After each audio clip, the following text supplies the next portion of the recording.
Oh, I'll tell you, thank goodness we got a great crew. It's going to be okay. With all of it.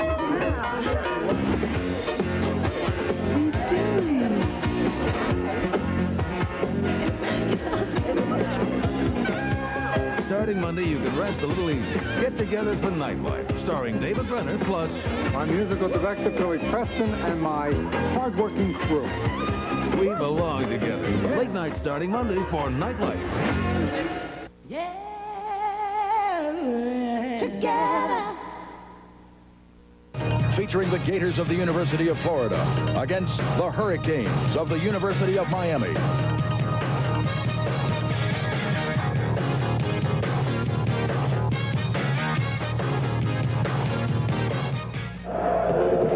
Today is the 48th time that the University of Florida Fighting Gators and the University of Miami Hurricanes have met on the football field. It's an intense rivalry. Hello, everybody. I'm Jim Gallagher, and with former Florida player Jim Yarborough, we'll bring you all the action. Jim, perhaps you can tell me about the intensity connected with this game. Well, any interstate rivalry like this, Jim, you can't lose your poise. You got to be under control at all times during the ball game. You can't do some crazy things. Of course, I'm talking about the players, not the fans. The fans are allowed to do a few crazy things.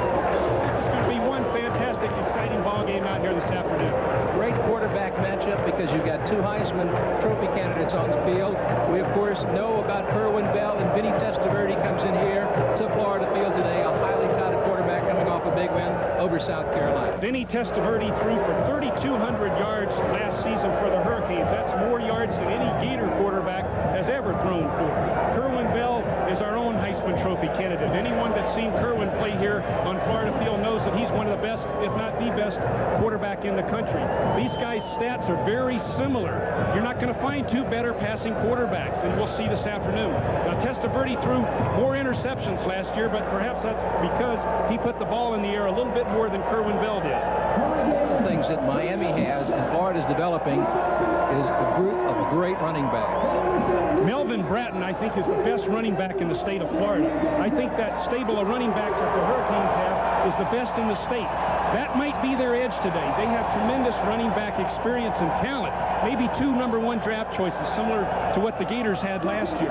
But the Gators have a stable of young running backs. I think maybe the edge in the offensive line goes to the Gators. Maybe that'll make the difference. But I think watch out for those Miami running backs this afternoon. What about some intangibles, like is the home field an advantage to Florida or a disadvantage today? Oh, it's a big advantage, obviously, with this partisan crowd. You're coming in here with a national championship potential team. If anybody can beat the University of Florida at Florida Field, it could be this Miami team today. But the home field advantage, what, 21 straight victories without a loss? A tremendous edge there for the Gators. So any edge that the Hurricanes might have in talent at this point in this season is matched by the Gators' home field advantage. We'll be back with a kickoff right after these messages.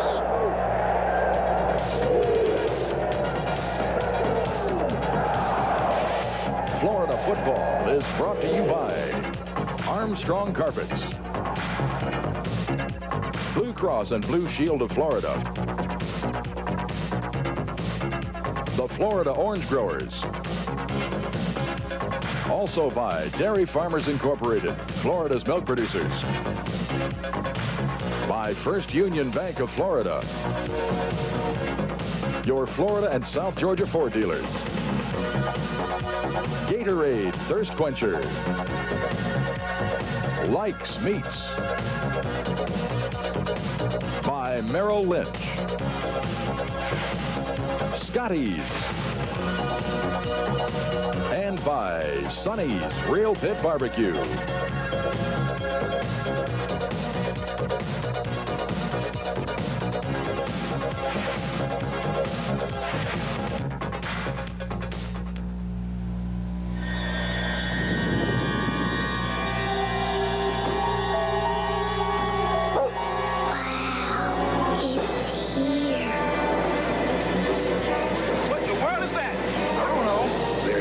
Source of power in town. Whoa! Charlie, we're out on A1A. You don't believe this. A new power in banking. First Union National Bank. Let the power be with you. Want mouth-watering goodness? You want Sonny's Real Pit Barbecue. Everything in Sonny's has that great barbecue taste cooked right through, especially the ribs. Sonny's slow cooks tender, juicy ribs to mouth-watering perfection and serves them up with coleslaw, fries, and garlic bread. It's the rib plate. Oh, now that's good eating. Everybody loves to eat at Sonny's, 'cause Sonny's makes it all taste right.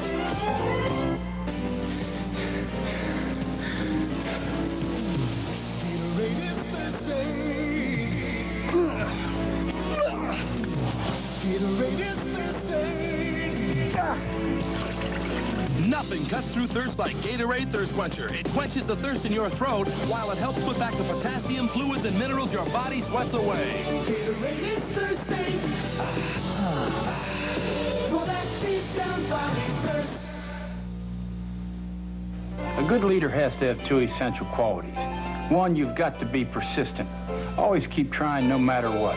And two, you've got to be able to instill that winning attitude in others. That's how the Ford dealers have stayed #1 in truck sales here for 18 years. They keep working to give you the best deals on tough Ford trucks, and they pass on that positive attitude to everyone in their dealerships. I tell you, it's great working with the leaders at your Florida and South Georgia Ford dealers. Subscribe now to GatorBait, the sports weekly for Gator fans. Call collect 904-372-1215. Don't wait. Get GatorBait.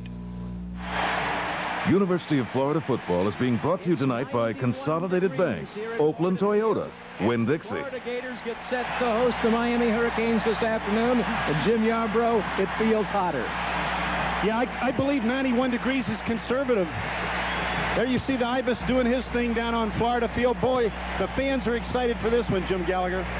76 degrees, the humidity this afternoon. But, of course, you're talking about two teams that are used to the heat. It's not like a pair of Big Ten teams, for example. So both the teams practice in the heat, so that really won't be a factor today. Of course, that's true. What you have to realize, at some point during the preseason practice, these kids were on the field 3 times a day. And a lot of them grew up in the state of Florida. Matter of fact, the majority of the kids on both teams grew up in the state of Florida. So they're used to the heat, but my goodness, is it hot. It certainly is this afternoon, and Florida won the toss this afternoon as we get ready for the 48th matchup between the University of Florida and the University of Miami. Look at that enthusiasm. Those kids on both teams can't wait to get out there and get at each other. Some interesting stats. Florida has won 3 consecutive games, dating to a 24-3 loss to Georgia in Jacksonville, and that was in 1985. They have not lost at Florida Field in 21 games. Here's Jimmy Johnson, and he is in his 8th year as a head coach, his 3rd at the University of Miami. His career mark at Miami, as you see, a fine 19-7. And a terrific career at Oklahoma State as a head coach before he joined the Miami Hurricane program. His first victory was over the Gators at Tampa Stadium in 1984. Great player for Frank Broyles at Arkansas. And here is Galen Hall, the University of Florida head coach. He himself a great player at Penn State. His career record 18-1-1, and this is his 3rd year as head coach at the University of Florida. And Galen Hall, Jimmy Johnson once were on Barry Switzer's staff at the University of Oklahoma. And right now, the 2 guys with the steadiest pulse rate here in this stadium are Galen Hall and Jimmy Johnson. Those guys have to be cool. Here's a Gator place kicker who will boot it away, and that is John David Francis at 5'9", 160. As you see, a sophomore from Bradford High School in Stark, Florida. He was a 3-sport letterman in high school, and his favorite sports personality, Pete Rose. Yeah, Pete Rose was one of my favorites when he was playing for the Tampa Tarpons before he even got to the Cincinnati Reds. We need to mention again that rule change we talked about last week, Jim Gallagher. The Gators will be kicking from the 35-yard line. That's a change in college football. Last year you kicked from the 40. Now you might see a greater potential for run backs. Brings a little bit more excitement to the kicking game.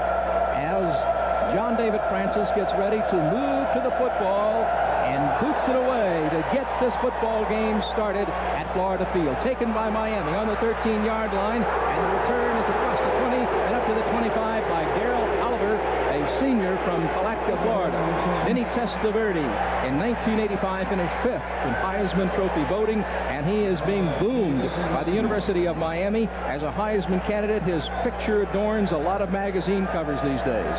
And he should be publicized. As we look at those running backs I talked about earlier, Bratton, Highsmith, Irvin at the wide receiver. There we see the offensive line for the Canes. O'Neill, Alekna, Rakosi, O'Connor, and Proven, who is moving into a starting role as Miami goes with the eye on first down from the 25-yard line. They give off, it goes to the tailback straight up the middle, and he cuts across the 30 and up to the 35-yard line. Melvin Bratton, the junior from Miami, Florida, 217 pounds. He runs with authority. Well, a big hole right off the bat. The Canes get a first down. Melvin Bratton, we mentioned him earlier. I think he's a tremendous running back. Moten, Williams, Armstrong, Roth, White, Weston, and Charlton starting defensively for Florida. The deep guys, Mulberry, White, Oliver, and Williams, and they will be tested this afternoon by Vinny Testaverde. 1st and 10 on the 36 for the Hurricanes of Miami as they drive against the Florida Gators at Florida Field. A split backfield behind Testaverde as his give-off goes to the fullback straight up the middle to the 40-yard line. Alonzo Highsmith, the big senior from Miami Columbus High School. Well, that time the Gators doing a better job at the line of scrimmage. There was a tremendous hole on the first play. The teams dominated the first play. The Gators come back and answer the challenge and stuff the second play. In 86, Highsmith, as you see, with just 5 running plays, the ball will be spotted down now at the 39-yard line. It'll be 2nd down, and call it 7 yards for the Hurricanes as they drive on Florida. Receivers left and right as Testaverde drops for his first pass of the ball game. It is complete out in the flat for a first down to Michael Irvin, number 47, the sophomore from Fort Lauderdale. Michael Irvin is the biggest wide receiver on the field this afternoon, 6'2", 200 pounds. Irvin's split out to the right. You see Testaverde. He's got Irvin in mind right from the beginning. Does a little bit of a square out route. Ricky Mulberry's playing a little loosely right there, and Irvin makes an easy reception. Have to play loose on a guy like Testaverde in the beginning. Irvin, 6 catches this year, averaging just under 17 yards per catch. 1st and 10 on the 47-yard line with the Hurricanes in the I formation. The give-off goes to Bratton. Bratton tries it off the right side, and he's been snapped up by the Gators after a short gain. Lewis Oliver, the sophomore from Belgrade, the first guy to make the hit for the Florida Gators. Big hit by Lewis Oliver. The Gators safeties are tremendous hitters. As you see, Melvin Bratton with his 11 attempts for 100 yards last week against South Carolina. But he had his headgear snapped that time when he was hit by Lewis Oliver. There he's going to dip into the line of scrimmage. Keith Williams forces him along the sideline. Watch Lewis Oliver come up. Pop. Doesn't wrap the arms around, but there's Arthur White. The ball is loose, but looks like it got out of bounds before the Gators got possession. 2nd and 11 at the 46-yard line for the Hurricanes. The right side for them would be to the left as Testaverde drops the throw. He's got the time and unloads, and incomplete. Or are they going to call it an incomplete pass or a fumble? Great play defensively by the University of Florida secondary. Jarvis Williams, number 26. What a headache he just delivered. My goodness. All right, the back has an option. You see Bratton coming out of the backfield. He's working on a linebacker right now. He breaks to the outside. He could have gone inside. Watch that. Oh! My goodness, Jarvis Williams, what courage. Jarvis Williams, a 6-foot-tall, 191-pound junior. And as you say, he really put a hit on the University of Miami wide receiver. No, it's Melvin Bratton, Jim. Coming out of the backfield, Melvin Bratton, number 5, and he is walking out under his own power. They call it an incompletion, so it'll be 3rd down, 11, the ball on the 46. I'll be very surprised if he can recover enough to come back and play in this first quarter. It takes a while to shake those cobwebs out when you're hit like that. Again, he had the option when he came out of the backfield to break inside or outside. He was working on Scott Armstrong. He decided to break outside, but when he did, he ran right into the Gator cornerback, Jarvis Williams. Warren Williams will replace Bratton at the halfback spot. Williams, number 24. A slot offense. Irvin, 47, in the slot to the left side for Testaverde on 3rd and 11 as he drops and looks and throws, and it is almost intercepted by Florida. It was intended for Michael Irvin, 47, thrown just a little bit high, almost picked off by the University of Florida's Adrian White, number 2. And so that brings up 4th down, and that means that the Canes will have to kick. Okay, both teams won a little bit in that series. The Canes came out, moved the ball rather easily for a time, and then the Gators came back with some tremendous hits by Jarvis Williams and Lewis Oliver, got the momentum back for their defense. Now the Canes are forced to punt. Beagles will kick. He's from Scottsdale, Arizona. It's 4th and 11. The line of scrimmage is the 46-yard line of Miami. Low snap, but he gets it away nicely. It is high. And Ricky Nattiel calls for the fair catch, and it will take a Florida bounce back from the 15 to about the 18-yard line, where it will be spotted down. And Freddie Highsmith, good coverage on that play. Yeah, the Gators were only 10 men on the field right there. Somebody was not on the field for the University of Florida. They did get a break. The ball bounced back, giving the Gators some rather decent field position. As you can see, Kerwin Bell has had some good games against the University of Miami.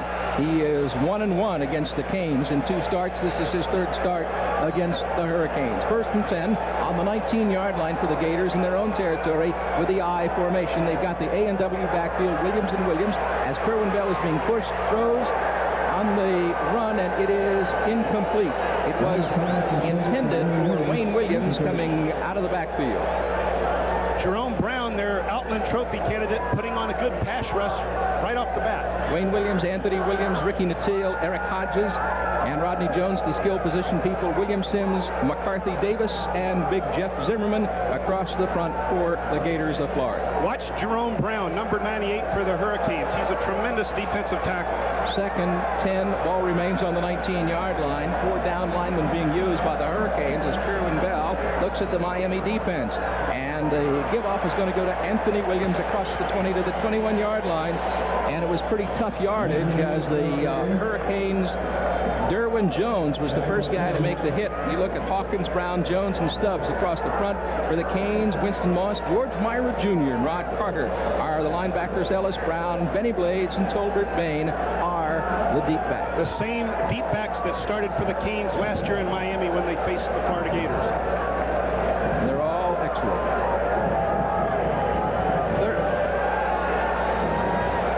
We will be back with more, but first, time out for these messages from your local stations. Winn-Dixie and Nature present Harvest Fresh Produce.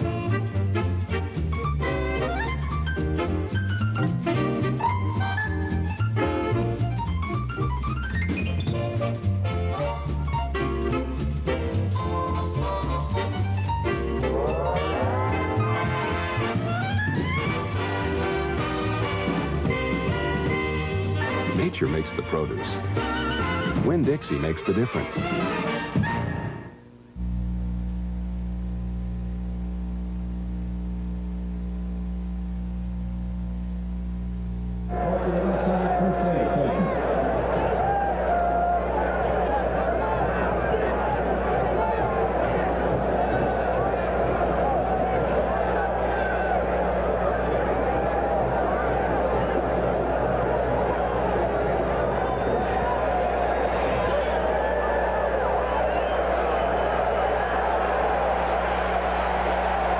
Third and 8 on the 21, 12 minutes, 19 seconds to play in the first quarter. No score between Florida and Miami, and the Gators are in possession as Kerwin Bell drops the throw and unloads, and it is complete to Anthony Williams, who is hit as he touches the football, so we'll call that as incomplete. I call the completion a little quick. Yeah, he didn't quite have the handle there. He looked like he was going to make the reception, but he just didn't make the grab.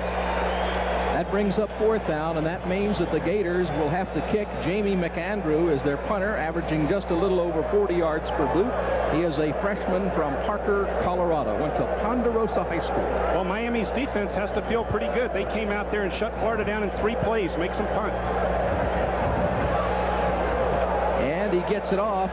Miami's going to call for the fair catch on the 41-yard line, and calling for the fair catch was Brett Caravan, 33.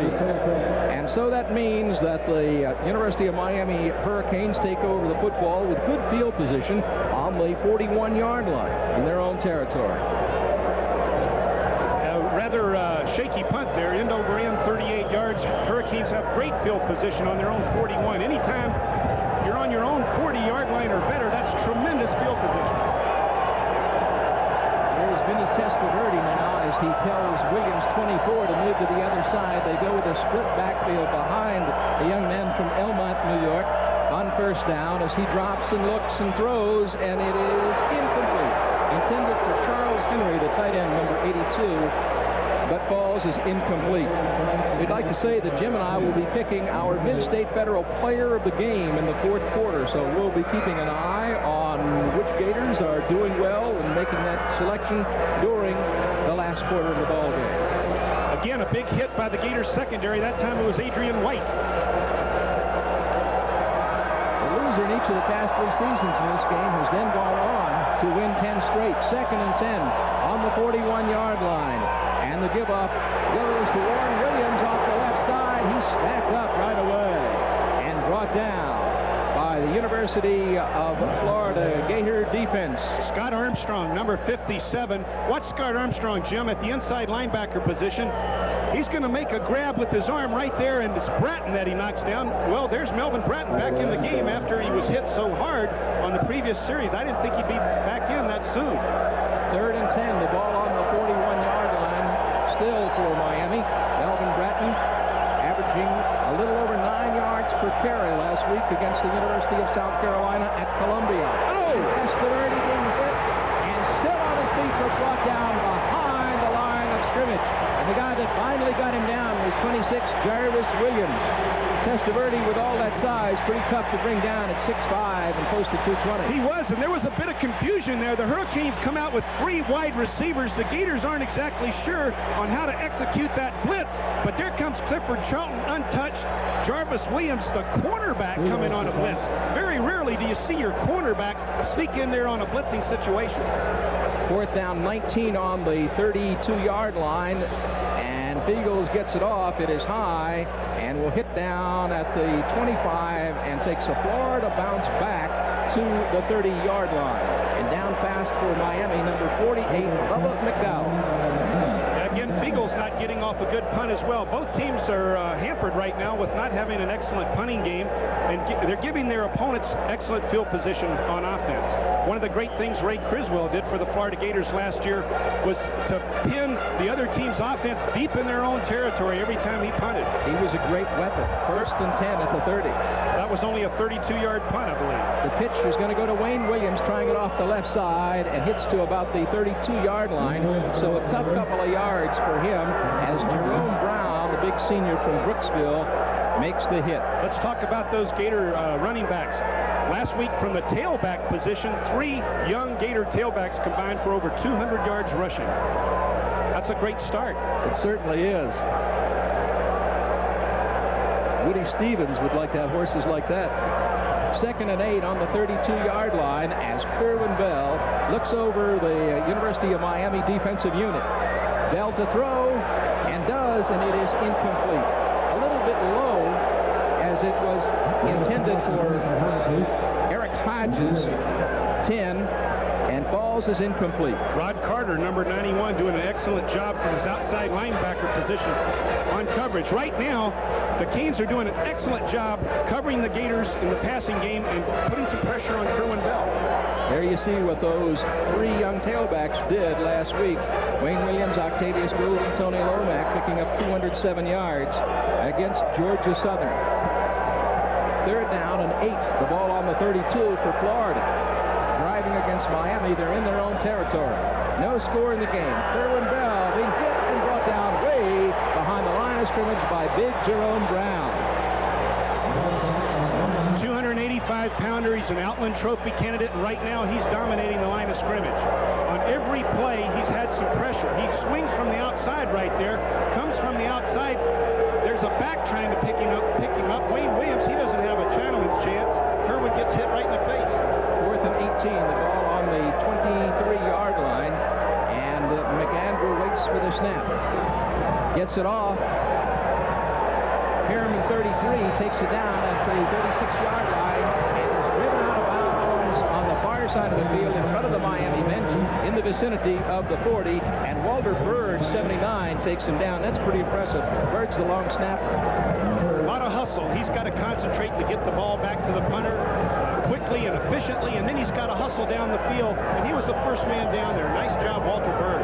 9 minutes, 12 seconds left to play in the first quarter. That was a 41-yard hoop for Jamie McAndrew, the son of former New York Mets pitcher Jim McAndrew. Yeah, that was an excellent punt. Vinny Testaverde looking at the 3 down linemen being thrown up by Florida, and the give-off is going to go to Alonzo Highsmith, and he is brought down behind the line of scrimmage. Getting in there was big Ron Moten, number 58. My goodness, I hope we get another chance to look at this one. Perhaps we won't, but what Ron Moten did was he stuffed the offensive back right into the backfield, threw him down, and then looked for the ball carrier and got him as well. Watch on the top of your camera on your monitor right there. You'll see the running back, Highsmith. Look at Moten. He's getting tackled by the running back. He still bounces right up to make the tackle. What a play by Ron Moten. Well, it's cooling off a little at Florida Field. The clouds are coming in. The lights are on. 2nd and 13 at the 39. Testaverde throws, and it is complete to Michael Irvin. Irvin's at the midfield stripe and is taken down as he goes into Florida territory to the 44-yard line by Adrian White, the senior from Orange Park. There you see the clouds. The lights are on at Florida Field this afternoon. We had rain here last week for the Georgia Southern game. When that sun disappears behind the clouds, I think the temperature dropped about 15 degrees. It's really a lot cooler right here right now. That was a 17-yard gain. Testaverde had plenty of time to look out to find Irvin. Irvin did a nice job of beating Jarvis Williams in the flat. 1st and 10 on the 44 of Florida for Miami as Testaverde looks for somebody and bounces into the air and is picked off again by Testaverde, who is running with the football himself, crosses the 40 and steps out of bounds in front of the Florida bench between the 32 and the 33-yard line. Now, it's probably been 15 or 20 years since he caught his own pass. This one is tipped by the rush. You see Clifford Charlton coming from the outside, being blocked nicely. The ball is batted away by 96, I think, at the line of scrimmage. It looked like Jeff Roth, the nose guard, batted the ball in the air. Testaverde has 4.8 speed in the 40. He knows what to do with the ball when he gets a chance to run with it. He'd rather not run with it, but it's a 13-yard gain. And a first down at the 31-yard line of Florida for the Miami Hurricanes. The give-off is going to go to Alonzo Highsmith, and on the counter, he goes inside the 25-yard line. 8 minutes left to play first quarter. Still no score between Florida and Miami. And it's rock'em sock'em right now down there on that field. Absolutely two heavyweights, two of the better, if not two of the best teams in the United States of America, trying to knock each other off the line of scrimmage right now. 2nd down and 3 on the inside the 25-yard line for the University of Miami as they split Irvin out to the right side. You're looking at the end zone shot there. The big number 5, Melvin Bratton, back in the ball game at the tailback spot. He takes it and goes right up the middle, off the right side, heads for the 10-yard line, crosses the 10, and fights down into the end zone. And there's a signal for a touchdown on the far side of the field by one of the officials. Now it looks like a touchdown. Doesn't seem to be a flag on the play. Alonzo Highsmith on the lead block on the draw. This is a lead draw. Watch Alonzo Highsmith go through and pick up a linebacker. Boom, what a block right there. Then Bratton's in the secondary. Jukes Mulberry, Adrian White with great speed, just can't quite get to him. What an effort by Melvin Bratton. Tremendous effort by that young running back, 24-yard run.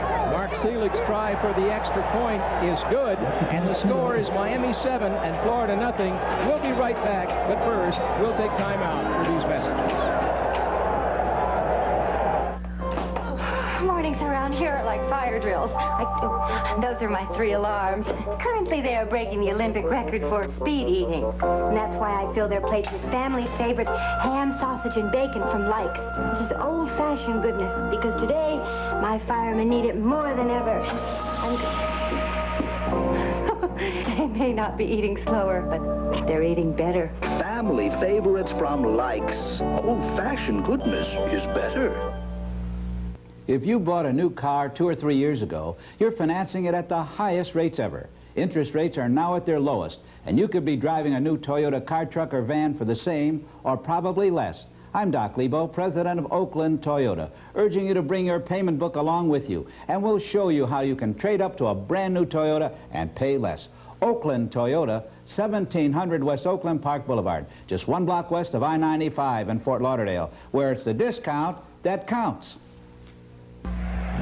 7 minutes, 22 seconds to play in the first quarter, and the Hurricanes of Miami have scored on the Florida Gators. They lead it by a score of 7-0. You are looking at the kicker for the University of Miami, Mark Selig. He is a senior from Apopka. He's got a lot of ties to the Gators. A lot of his family went to the University of Florida, and he played with several of the University of Florida athletes at Apopka. 5 plays, 58 yards, 150 the time of possession. Melvin Bratton's 24-yard run did the job. The extra point by Selig was good. Miami looking very sharp on offense right now, being consistent with running and passing the ball. The Gators not untracked yet on offense. The Canes have got control of this ball game right now. As Selig gets ready to move to the football and kick it away.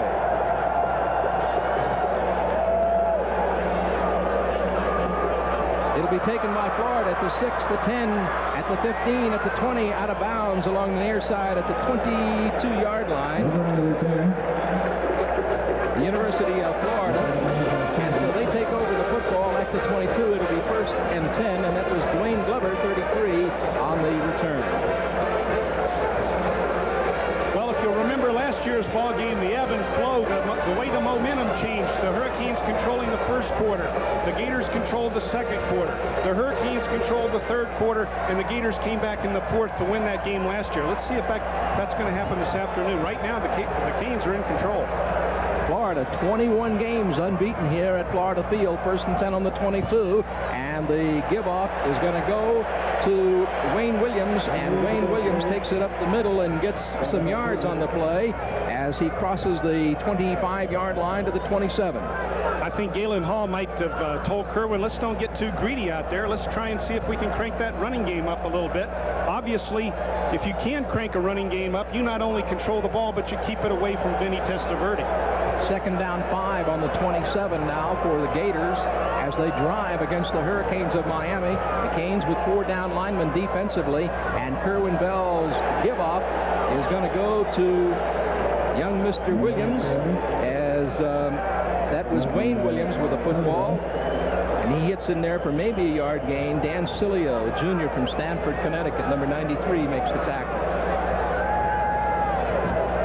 Gators had some success with the first running play, but right there the Canes took control and shut down that running play. It's 3rd down and 4. The ball on the 28-yard line now for Florida. They're deep in their own territory as Kerwin Bell looks to throw. He's got the time. There's a flag, and he throws out in the flat. It is complete to Wayne Williams.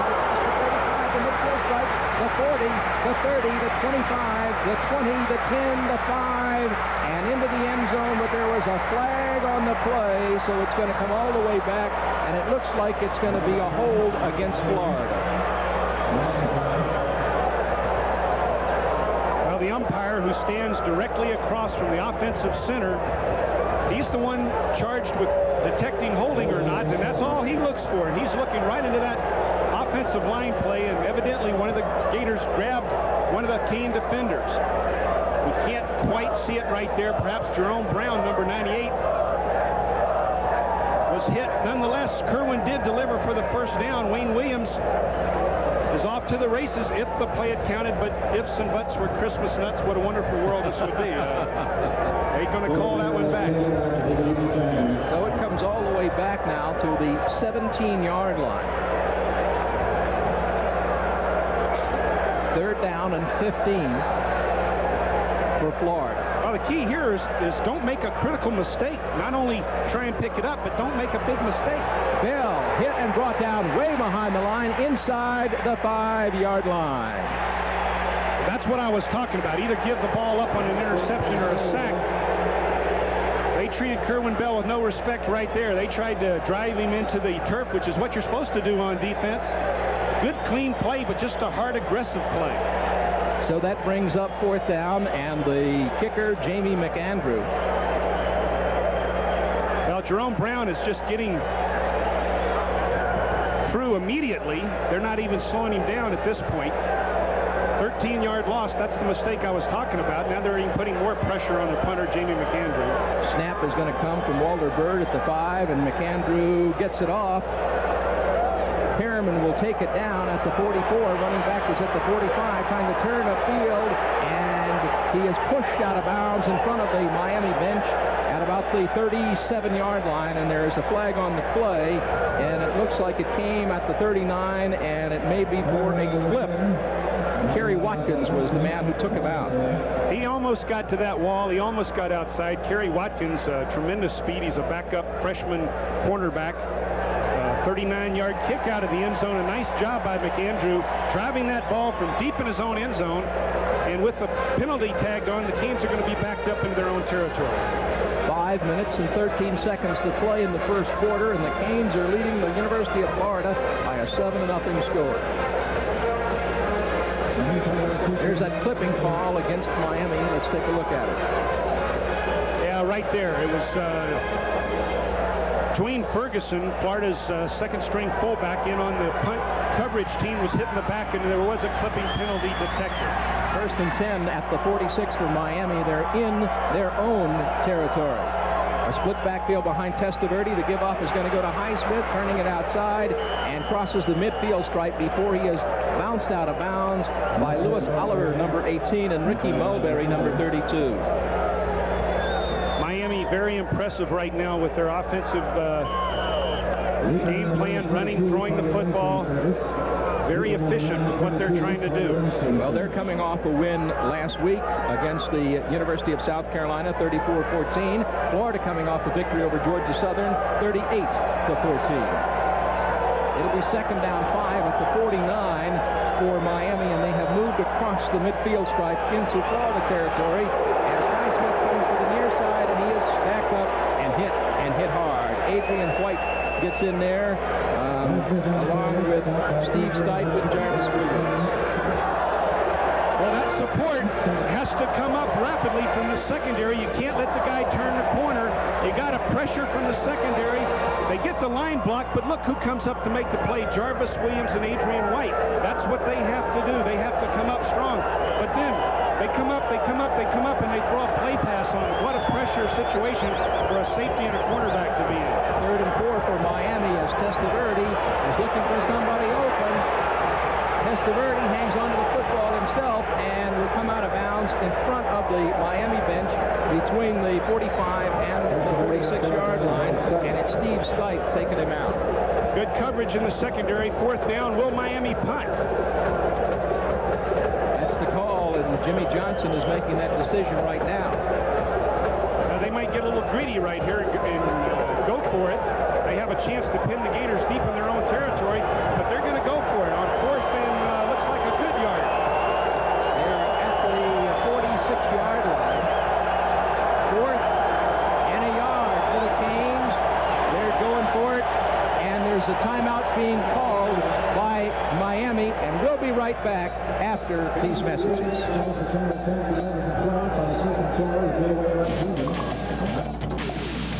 Milk's got the kick that gives you more.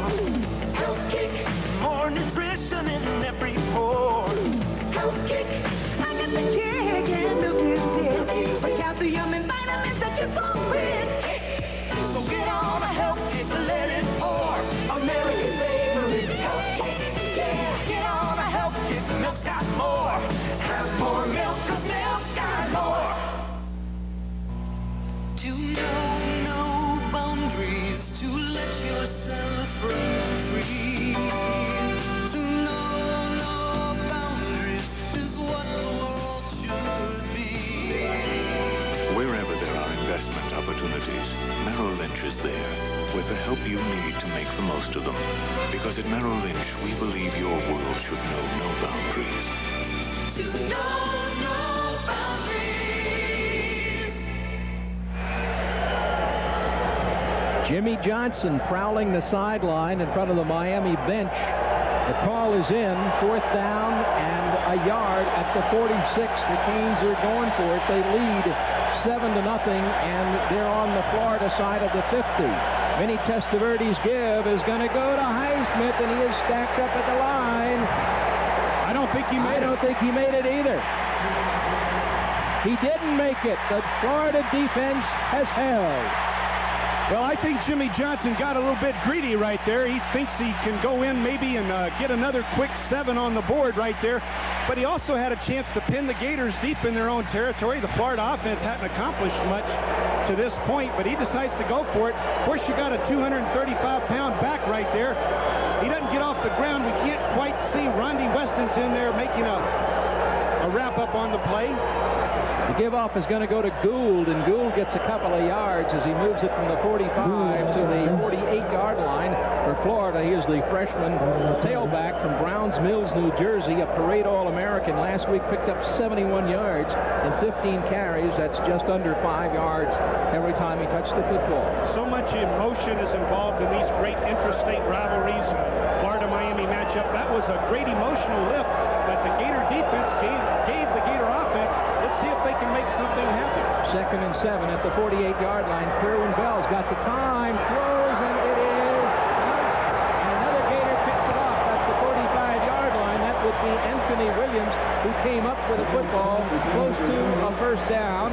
And there's 3 minutes and 22 seconds left to play in this 1st quarter. The Canes are leading the Gators 7-0, and the ball bounces into the air and then is picked off by Anthony Williams, the young man out of Tampa Plant, and he carries forward to the 45-yard line. So it's 3rd down and less than a yard to go for the Gators. Clifton Reynolds, the tight end, was the primary receiver. And the give-off is going to go to Wayne Williams. He's across the 40, the 30 down the sideline, and goes out of bounds right here in front of the Florida crowd on the near sideline as he steps out of bounds. Just couldn't walk that tightrope. Well, again, Wayne Williams, look at the block. Look at the block by the fullback. Again, you have to have the blocking by the lead back. Wayne Williams just cannot get his balance. He's leading, he's trying, but he's going to fall out of bounds. A big play. The Gators offense has taken advantage of the emotion given them by Clifford Charlton, who you see right there, and the Gator defense. 19-yard gain. 1st and 10 for the Gators at the 28. Kerwin Bell with the eye. The up back is Anthony Williams. Wayne Williams gets the call, and a fumble on the play. And the football was fumbled at the 26-yard line, and Miami has recovered. A big defensive play as Blades picks it off, number 36. Now Benny Blades picks the ball off the ground. Wayne Williams is going to get hit by, who was that, number 91 for the Canes? Rod Carter. Rod Carter knocked that ball loose. Miami taking advantage of every opportunity, playing heads-up football here in the 1st quarter against the Gators. 7-0 is the score. Last year, 4 turnovers by the Hurricanes, none by the Gators. The Gators won the game. Let's see what the turnover story is this afternoon. 1st and 10 for the Hurricanes at the 28.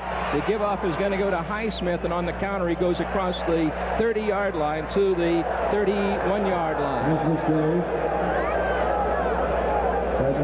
Scott Armstrong and big Rondy Weston, 68, in there to make the hit. And Ron Moten played a nice game. Ron Moten from Clearwater, Florida. 2nd down now coming up for the Canes. 6 to go at the 32-yard line. The Gators with a 3-down lineman.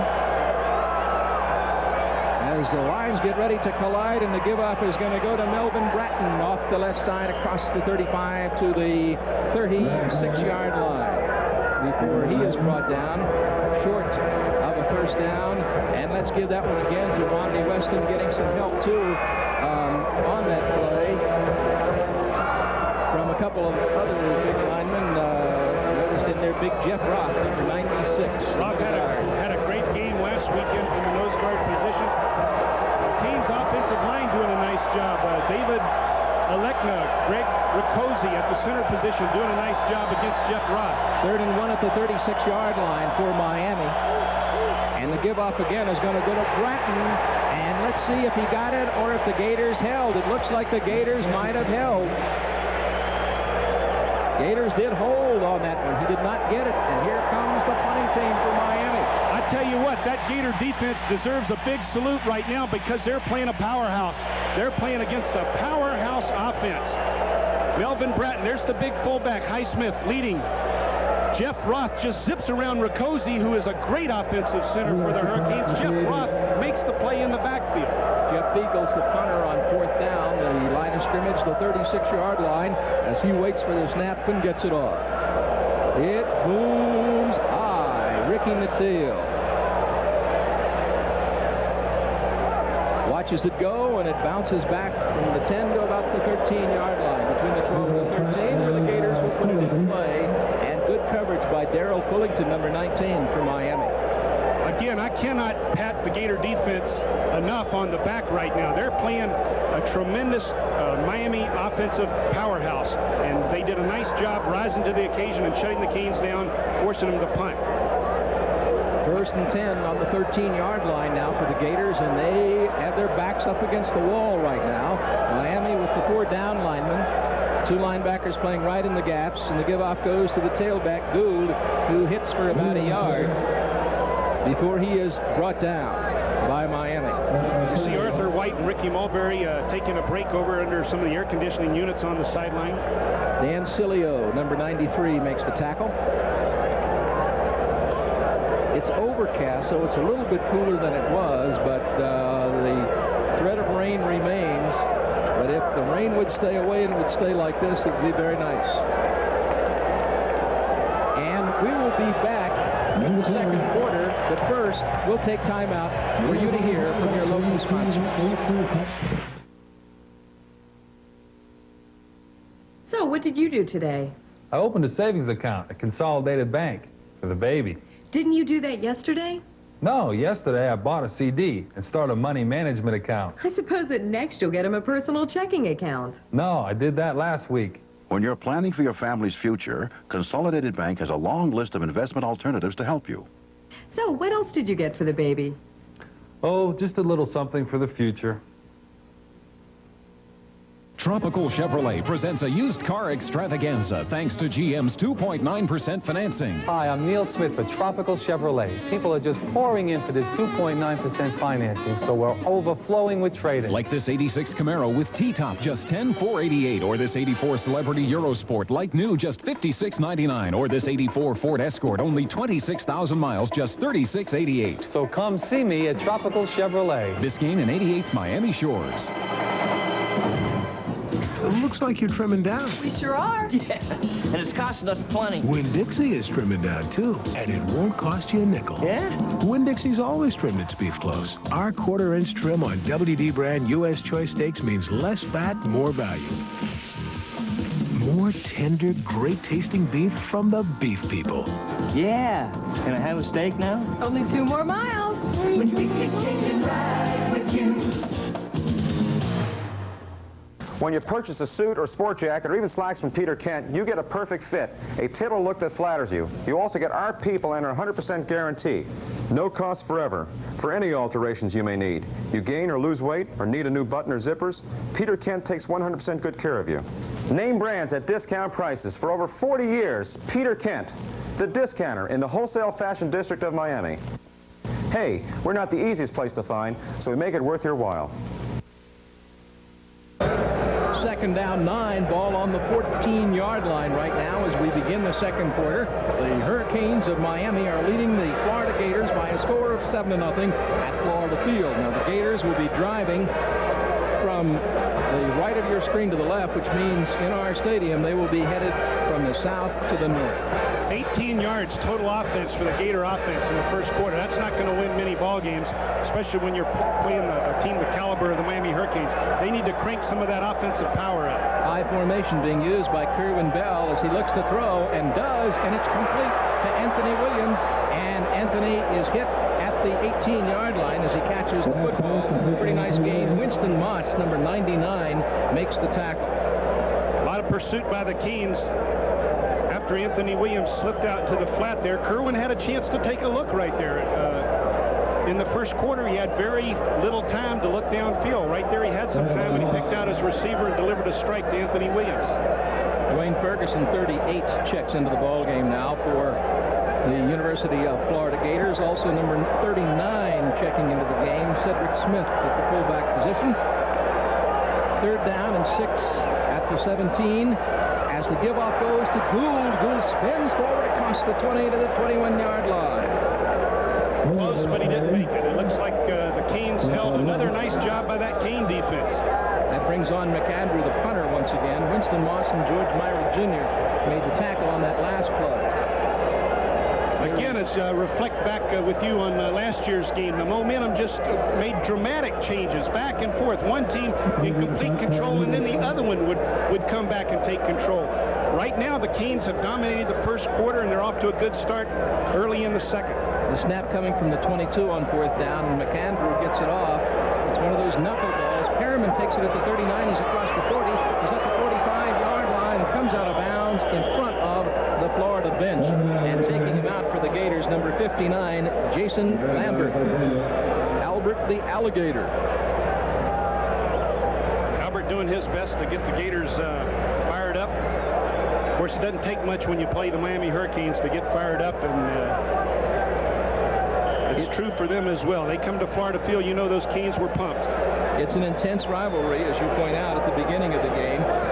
39-yard boot, a 6-yard return for Miami. Look at the field position again. The Canes getting excellent field position. At the 46-yard line, Vinny Testaverde with a split backfield behind him as he looks, and he's going to go long, and it is too long. Intended for Perriman, who was deep downfield, and getting some pretty good coverage there from Jarvis Williams, 26.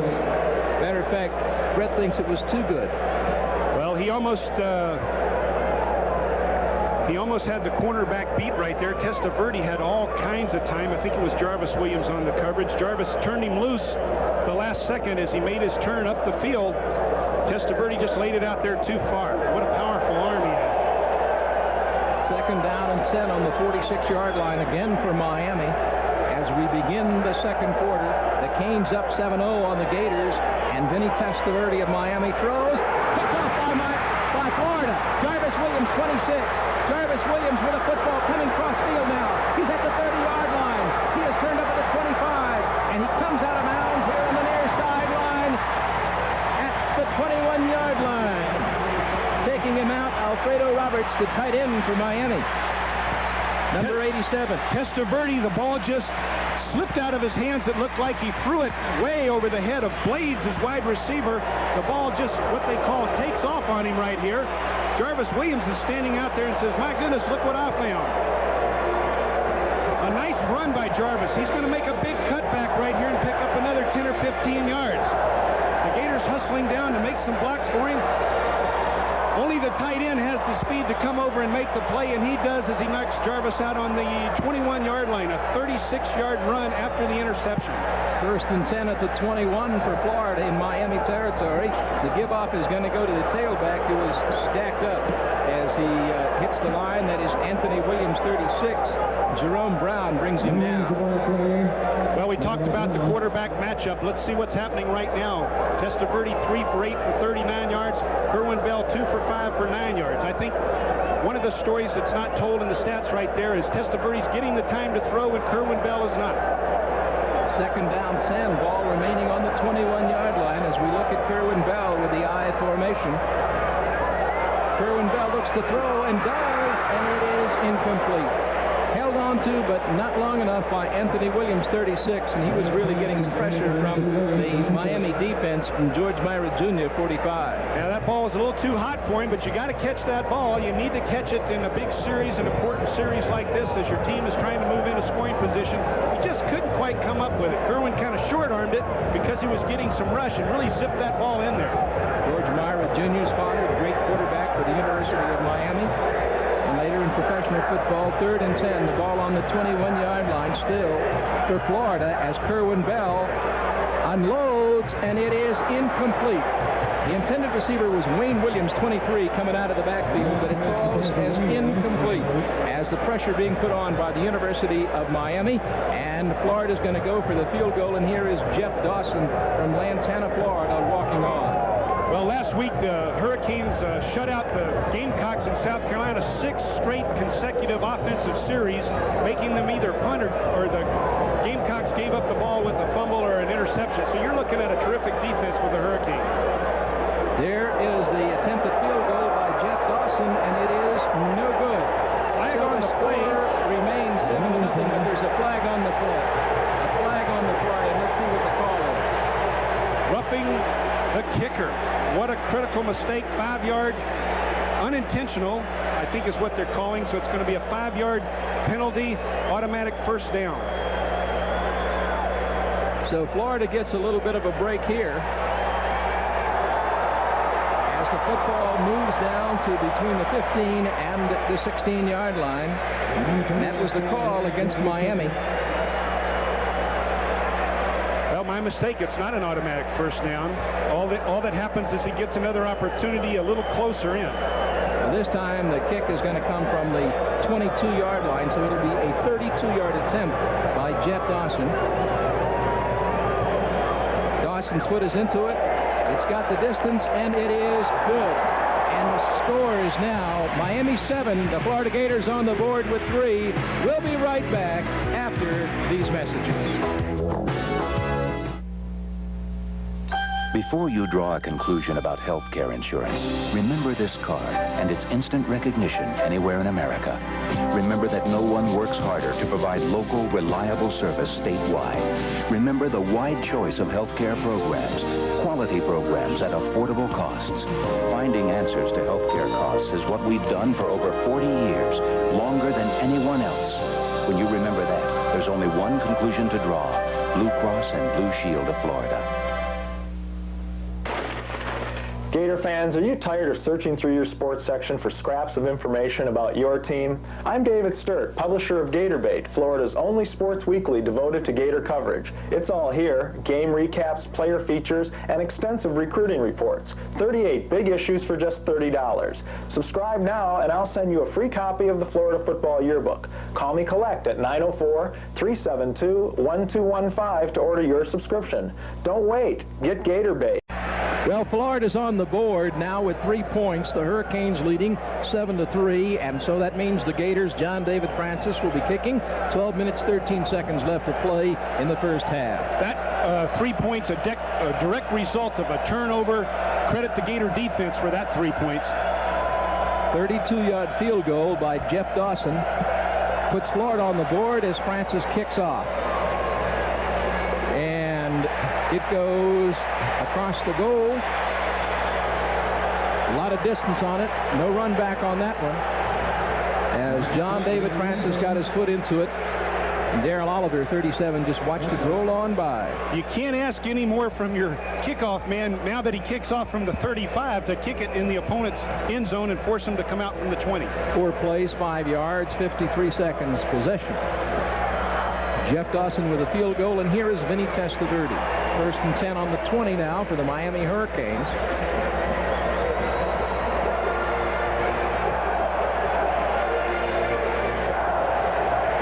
They will use Darrell Oliver, 37, as the up-back behind Vinny Testaverde in the I. And the give-off is going to go to Warren Williams, and he comes up the middle across the 30 and to the 32-yard line before he's brought down. But he's got the first down. Well, again, they're in the secondary. The secondary's making the play. Just a tremendous job by that offensive line. David Alekna, Greg Riccozzi, Paul O'Connor, John O'Neill. Just doing a nice job against the Gator defense. Darrell Oliver throwing a nice job, nice block.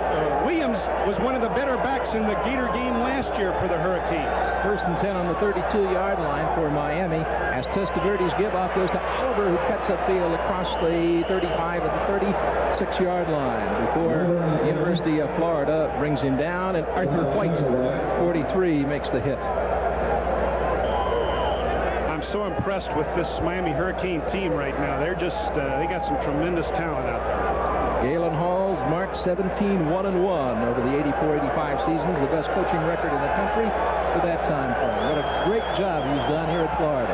2nd and 5 on the 36-yard line. To give off again to Warren Williams as he fights across the 40 and is stopped by Keith Williams, the big senior left tackle from Milton, Florida, and Jeff Roth, a sophomore middle guard from Seminole. Well, Jeff Roth got some consideration for our Mid-State Federal Player of the Game last week, and again, he'll be under consideration this afternoon as we look for that Mid-State Federal Player of the Game. 3rd down and 2, the ball on the 40. Testaverde with a slot to the right side. As he looks at Florida, he pitches to Warren Williams. Williams turning the near side and hit and brought down, but it looks like he's got the first down. Making the hit, Adrian White and Ricky Mulberry.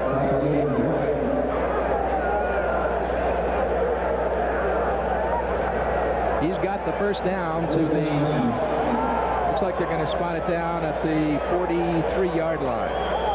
The Canes did a great job right there with the tight end and tackle double teaming the outside linebacker, Ron Moten, and getting around the corner. It's tough when you got two big guys on you, and the Canes did a great job of turning that corner on offense.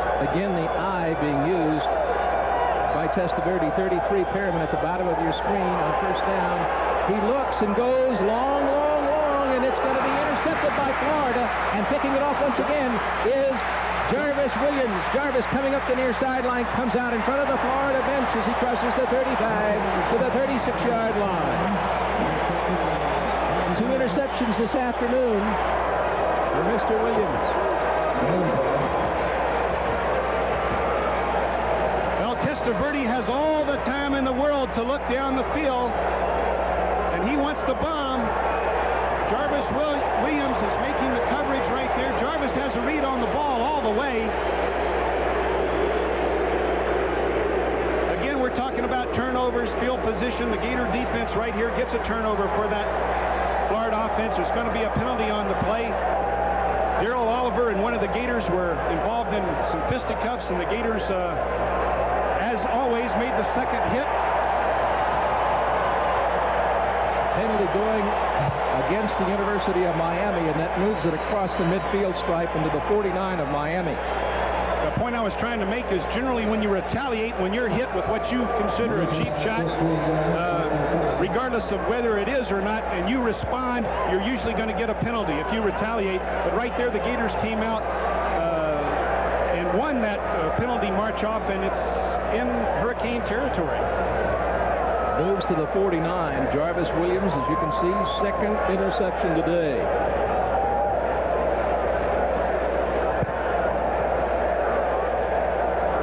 First down and 10 at the 49 for the Gators. They trail the Canes of Miami up 7-3 with 9 minutes and 56 seconds to play in the second quarter. Well, the thing that has to get your attention, even though Testaverde did throw the interception on that series, and he threw one on the series before, he's got so much time back there, it's scary to think what he might accomplish when he starts hitting his receivers. Brett Wickman, 20, bottom of your screen. The I formation, Kerwin Bell's give is going to go off to number 37, and that would be Tony Loebmack, the freshman from Tallahassee Leon High School, 5'8", 178-pounder, averaged almost 11 yards per carry last week.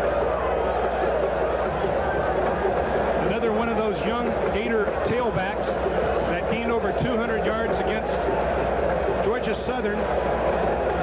Lomack's not a big running back at all, 5'8", 178, but he's got some speed burner speed. 7 yards on the carry, 2nd and 3 at the 41. This time it is Octavius Gould, and Gould down to the 30-yard line for another first down. Benny Blades, the free safety, junior from Fort Lauderdale, brings him down. Watch the blocks. Watch Bob Sims, number 77, and it's David Williams, number 73. They're going to make the big blocks up there for Lomack. No one is even near him. He's in the secondary before he gets popped in the back. An 11-yard gain by Lomack. 1st and 10 at the 30. 8:50 to play in the second period, and it is once again Octavius Gould getting the call, picks up some tough yardage. Jerome Brown, big senior from Brooksville, makes the hit for Miami. Hernando High School, Brooksville, Florida. Jerome Brown, he's got to be one of the best players that Hernando has ever They've turned out some great ones. They sure have. Second down, 7, ball on the 27-yard line now for Florida. Gould 31 as you take a look at our end zone shot. Dots the eye behind Kerwin Bell, the quarterback, and Bell rolling, throws a quick one out in the flat. He's got his fullback coming out of the backfield, Cedric Smith, number 39, the freshman from Enterprise, Alabama. John L. Williams last year got All-American notice because he could catch the ball coming out of the flat. Your fullback is so important catching the ball. Not only does he have to run and block, but he's got to catch the ball. And Anthony Williams does a terrific job right there, catching the ball and almost picking up the first down. It's 3rd and inches.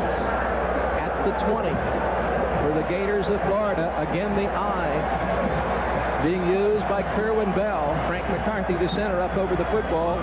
And the give-off goes to Gould, and Gould's going to be close to the first down. Let's see if he's got it. If he got it, it was because of second effort on his own part.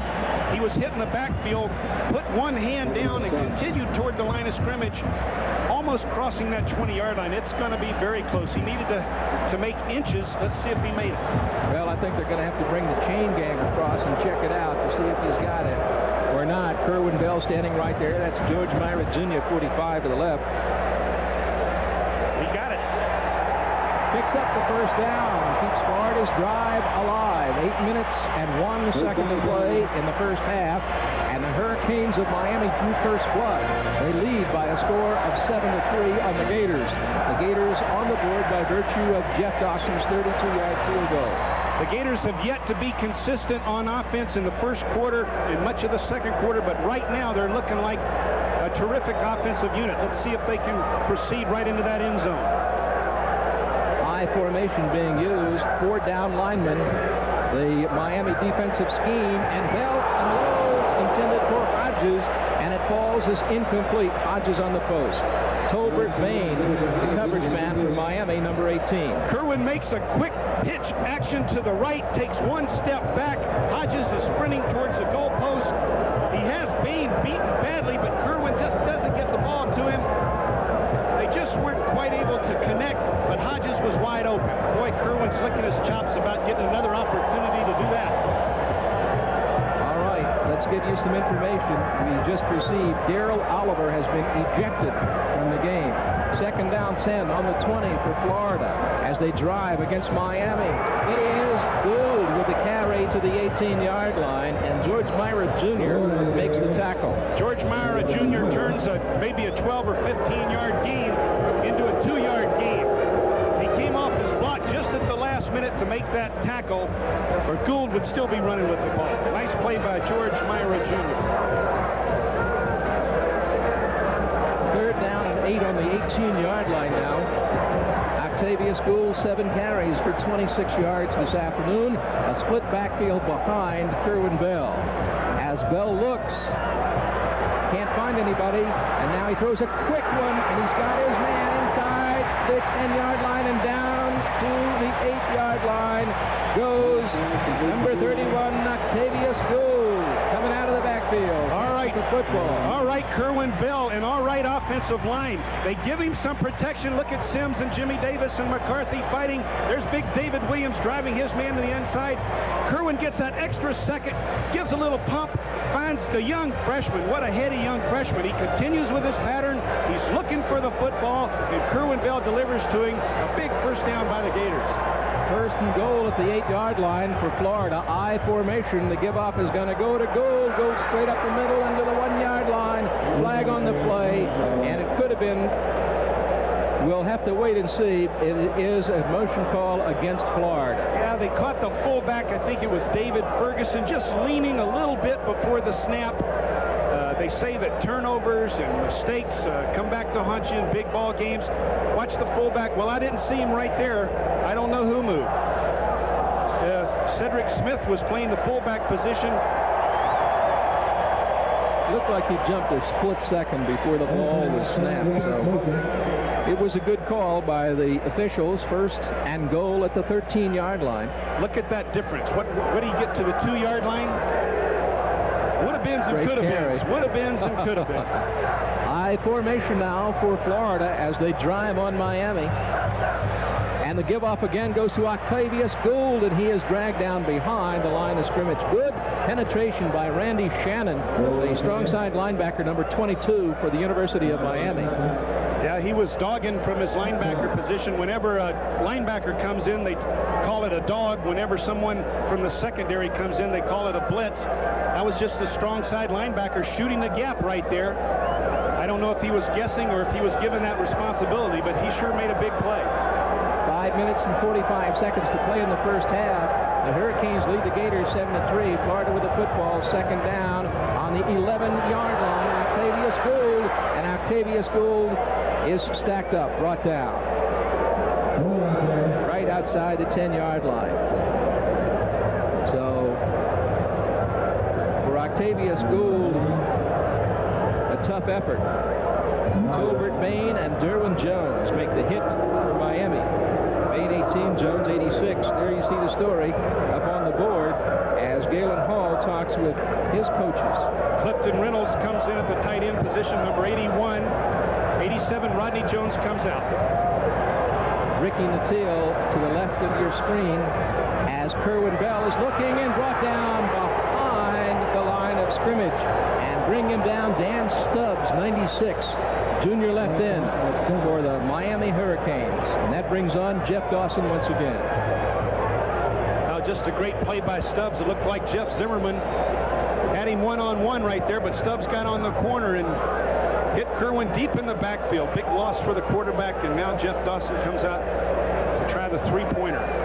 Well, the kick is going to come from the 29-yard line, so that means it is a 39-yard attempt, and his foot is into it. It has the distance. Let's see if it got it, and it did. And so the Gators are on the board once again, and the score is now Miami 7 and Florida 6. We'll be right back after this word from your local sponsors. When it comes to making financial decisions, look at all the alternatives and go with the best deal. That's why we financed our home at Consolidated Bank. They offer us a good rate and excellent terms on our mortgage. Come to think of it, they gave us a great deal on our auto loan, too.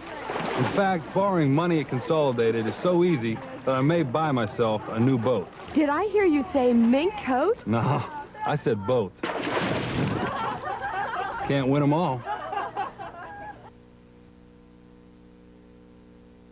If you bought a new car 2 or 3 years ago, you're financing it at the highest rates ever. Interest rates are now at their lowest, and you could be driving a new Toyota car, truck, or van for the same or probably less. I'm Doc Lebo, president of Oakland Toyota, urging you to bring your payment book along with you, and we'll show you how you can trade up to a brand new Toyota and pay less. Oakland Toyota, 1700 West Oakland Park Boulevard, just 1 block west of I-95 in Fort Lauderdale, where it's the discount that counts. Field goals for 6 points this afternoon. Miami 1 touchdown, 1 extra point. The Hurricanes lead 7-6 at Florida Field as the Gators begin to regain some momentum, Jim Yarbrough. Well, momentum is so critical in any ball game, and the Miami just dominated the first quarter. The Gators came back somewhat, but Miami's still in control of this ball game. Ball being returned by Bratton, and Bratton gets across the 20 to the 21-yard line before he is brought down by Florida's special teams.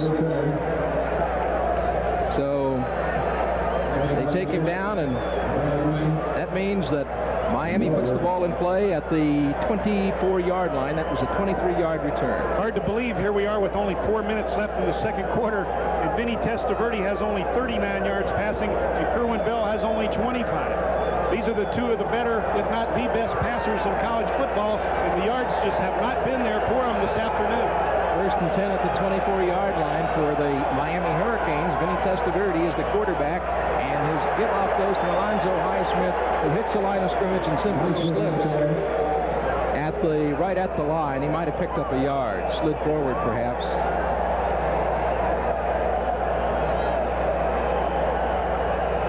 So that brings up second down. They give him a yard. That'll mean 9 yards to go on the 25-yard line as we look at Jimmy Johnson surveying his troops as they come out of the huddle. And he's got to be pleased with what he's looking at. Well, they took control at the beginning, but then Florida began to make a comeback, and they regained some momentum on that last drive after the Jarvis Williams interception. Long pass, incomplete. It was intended for Michael Irvin, and goes as incomplete. And that was Lewis Oliver, the sophomore from Belgrade, number 18, who was over there. That was a 12-play drive, 42 yards, 5 minutes, 36 seconds. Possession time. Jeff Dawson's field goal does the job. Adrian White, the free safety's on a blitz. You see him get tackled literally in the backfield right there. Look at Lewis Oliver make the big hit on Irvin. Was it out there? Number 47. 47, Michael Irvin. Third down and 9 on the 25-yard line as Testaverde looks at the Florida defense. Testaverde looking to throw and does, and it is incomplete. It was intended for Brian Blades, number 9, but goes as incomplete again. Lewis Oliver right there to really put the pressure on. Big standing O for that Gator defense. Not often do you go out on the field and make Miami give the ball up after 3 offensive attempts. There's some Gator fans that are seeing the momentum turn, and that's got them excited. Jeff Beagles is the punter. Scottsdale, Arizona, his hometown. Waits for the snap and kicks it. Gets it off way high. And it will hit down and roll, taking a Miami roll down just outside the 20 at the 22-yard line. Well, there's a 10-yard mistake. Jarvis Williams and Ricky Natile did not communicate. They were misunderstanding each other as they were signaling for the fair catch, so no one caught the ball, and the ball bounced for another 15 yards. 44 down there in a hurry, Steve Stafford, and so was number 55 for Miami, Danny Marsical. 42-yard punt, of which, 12, 15 yards was on the roll.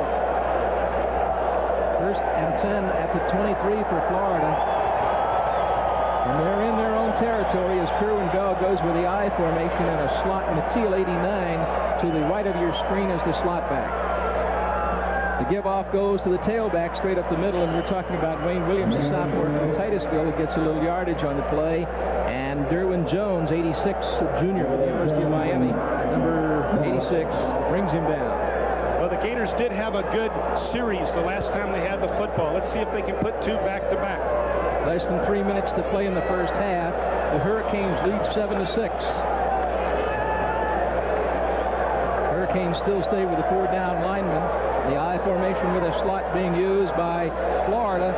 Kerwin Bell looks, and he's got his man coming out of the backfield, Cedric Smith, number 39, for the first down.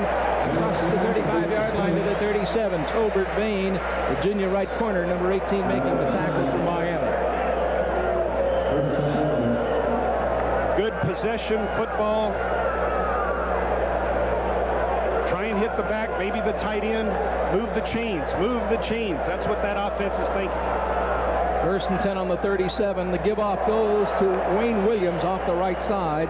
Gets across the 40 to the 41-yard line. Rod Carter, weak side linebacker, a sophomore from Fort Lauderdale, makes the tackle. Big Dwayne Ferguson, number 38, enters the ball game. Cedric Smith comes out. The Gators using 5 or 6 running backs.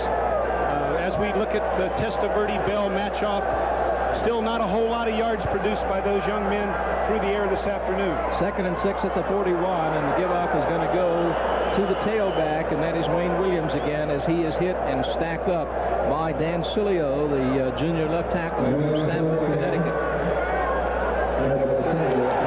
Offsides against the University of Miami will be marked off a 5-yard penalty. Let's tip our hats to the defenses. What do you say, Jim Gallagher? Both of these defensive units have just played magnificently, and they're not playing against any slouches, are they? They're playing against some magnificent offensive talent, and both defenses are doing a terrific job. They're well prepared, both very, very well prepared. Of course, you must remember this, too, that all week at practice, the defense, since both teams run that similar passing type offense, they see passing. Very true. So they're used to working against that, but if you had to give out first half game balls, then it'd probably have to go to the entire defensive units and coaching staffs of both squads. I agree. Second, less than a yard on the 46-yard line for Florida. as Kerwin Bell rolls and throws, and it is incomplete. Intended for number 38 coming out of the backfield, Dwayne Ferguson at the fullback position. Bounces off his hands. Rod Carter was the pressure guy for the University of Miami, number 91. Well, still what's it going to be, third and short situation. Gators have an excellent chance to pick up another first down. The clock is ticking down, 1:34. The clock is stopped with that incomplete pass. The Gators are obviously thinking, can we score before the half? Can we get some more points before this half is over? Slot offense to the right side being run by Florida. Now there are whistles as Bell takes the snap. Could be for too much time. No, I think there was 5 seconds left on the clock when they blew the whistle. I don't know what the problem is.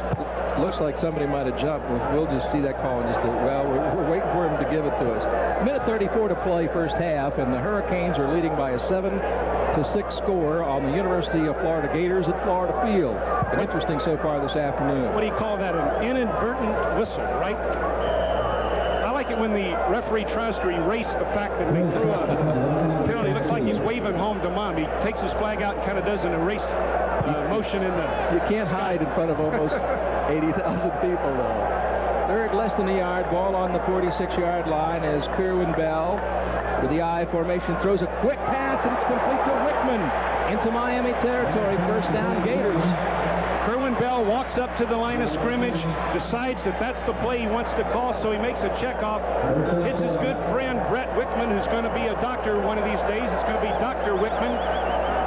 Brett, with the terrific hands, makes the reception. First down for the Gators. At the 49-yard line of Miami, as Kerwin Bell again has the time to throw this time and delivers again to Wickman, who steps out of bounds along the near sideline at the 37-yard line. Tolbert Bain takes him out. So Bain's been on the coverage both times, been there, but Wickman's a very, very sure-handed possession receiver. And they stop the clock. Not only catch the football, move the chains, but get out of bounds, stop the clock. That sideline right now is on the University of Florida's offensive team. That sideline is your teammate. The wide receivers have to realize that. Catch the ball, get out of bounds if you can. 54 seconds to play first half, and the give-off goes to Wayne Williams. It cuts upfield and to the 32-yard line before he is brought down by Dan Cilio, 93. Well, that Gator offense is clicking on all cylinders right now. 38 seconds. Hurry up. The play is called at the line of scrimmage. Kerwin Bell looks to throw and does again. This time he's got Wickman again, who steps out at the 23-yard line. Tolbert Bain is right there with him. Now, Tolbert Bain's not going to let that happen all day long. He's going to realize that Brett Wickman's not going to run by him. He doesn't have that kind of speed. He's going to tighten up and play Wickman. He just can't let that happen. He knows he can't run by him, so he's going to have to tighten up, and he might tighten up, and Kerwin might try and get the ball out there, and Bain is going to be looking for that interception. We'll be back with more, but first we're going to take time out for your local sponsors. When you buy a steak, you want to pay for a steak, not for fat. So go to Winn-Dixie, you know, the beef people. They've got a 1/4-inch trim on their WD brand U.S. Choice beef. Less fat, more value. I like that. But what I really love about this commercial is if I goof up, I get more great tasting steak. So look for the 1/4-inch trim. Oops! Cut. Winn-Dixie's changing right with you. Just once more, I'll get it. Tropical Chevrolet presents a used car extravaganza thanks to GM's 2.9% financing. Hi, I'm Neil Smith for Tropical Chevrolet. People are just pouring in for this 2.9% financing, so we're overflowing with trade-in. Like this 86 Camaro with T-top, just $10,488, or this 84 Celebrity Eurosport, like new, just $56.99, or this 84 Ford Escort, only 26,000 miles, just $36.88. So come see me at Tropical Chevrolet. Biscayne and 88th Miami Shores. First down and 10. The ball on the 23-yard line of Miami. Florida in possession. 31 seconds to play in the first half. The Hurricanes have a 1.7-6 lead on the Gators. 31 seconds is a lot of time, too, Jim Gallagher. Split backfield behind Kerwin Bell. Bell drops. Looks, he's going to go long for the end zone, and they had to let that one go because there was good coverage on number 21, Darrell Willard, down there, and there are flags on the field. Looked like the tight end, Rodney Jones, got a little anxious, missed the snap count. That play didn't count from the start. Kerwin realized that, so he just dumps it as far as he can into the crowd. 25 seconds left on the clock in the first half.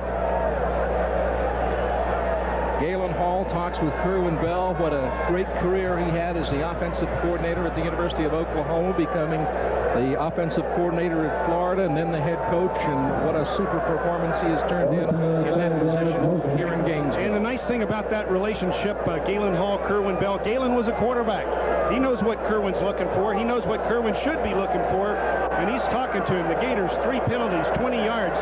That was a crucial penalty right there. First and 15, the ball now on the 28-yard line for Florida as Kerwin Bell gives off on the delayed draw. Wayne Williams still on his feet. Fights forward to the 25-yard line, but brought down. All right, the clock is ticking. 15, 14. Kerwin's got to be aware of where the clock is. 12 seconds. 9 seconds. With 9 seconds, Florida has called a timeout. And Kerwin Bell comes across to talk with Galen Hall. 9 seconds to play in the first half. I think Kerwin was looking at the second clock on the field that tells how many seconds you have to get out of the huddle and snap the ball rather than the clock on the scoreboard. And Brett Wickman saw that the clock was ticking down, so Brett signaled the timeout, and wisely done. Well, we're going to see another field goal attempt by Jeff Dawson. That's the call from the sideline as you look at Phil Maggio, the line coach here at the University of Florida for so many years, and a great lineman himself during his playing days. Phil Maggio played here at the University of Florida when I came to Gainesville, and he's done a super job since he left Plant High School in Tampa to join the staff here at the University of Florida and develop these terrific young offensive linemen. Talking about Phil Maggio. 32-yard line is where the kick will come from, so we're talking about a 42-yard attempt by Jeff Dawson. Or I guess they'll spot it down, they say, at the 31-yard line. So it'll be a 41-yard attempt by Dawson. Waiting for the snap, and his foot is into it, and it is good. And the University of Florida has taken the lead with 5 seconds to play in the first half on the Hurricanes of Miami, 9-7. Jeff Dawson boots it through. A 41-yard field goal for Dawson, and the University of Florida Gators take a 2-point lead on Miami. 3 for 3 for that young field goal kicker. You can't ask for more than that. He's done a great job during his career here at the University of Florida, and certainly this afternoon he has. University police giving Florida that lead. Brett Wickman, too, Jim, deserves a big pat on the back for that series, giving young Dawson a chance to kick that third field goal. What he came up with 3 receptions, I believe, in that one drive. Now we'll see what Miami is going to do with 5 seconds to play in the first half. John David Francis will boot it off.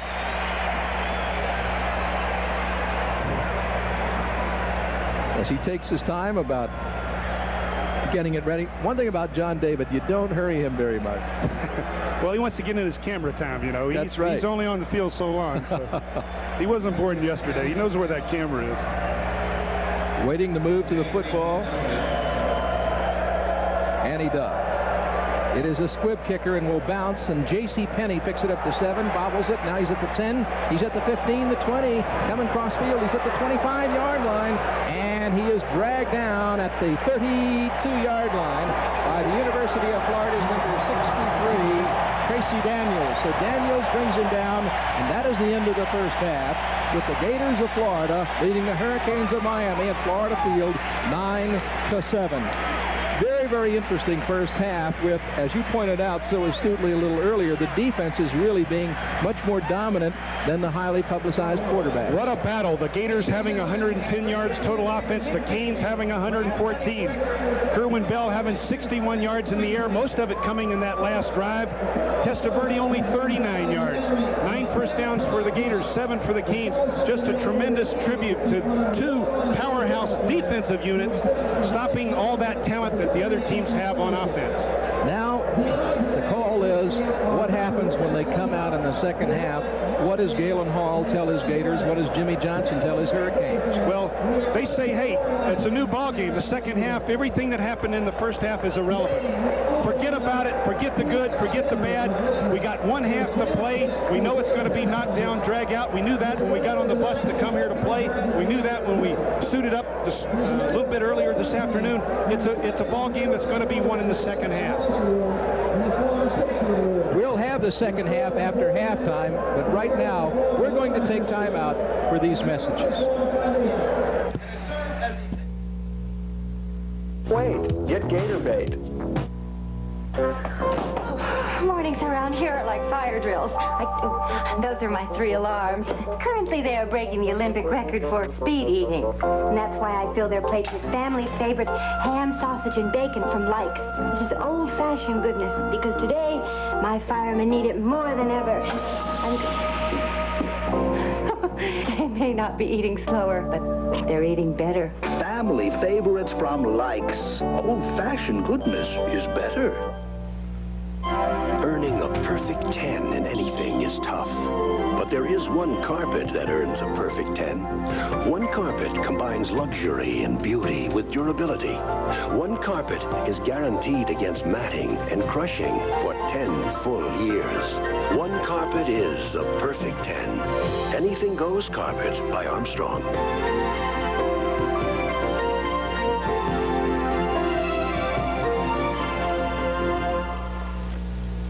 Turn on the juice, let it flow. Turn on the juice, let it go. Orange juice for your body, turn it on to keep fit. Turn it on all you want, it's got a taste that won't quit. Turn it on, turn on the juice, turn on the juice. America's turning on to 100% pure orange juice, which carries Florida's seal of approval. That means juice packed to standards even higher than the federal government. Turn it on, turn on the juice, look for the seal. National Car Rental, the official car rental of the Florida Gators. With just one phone call to 1-800-CAR-RENT, you may reserve a car at National Car Rental at 3,000 locations in over 116 countries and territories around the world.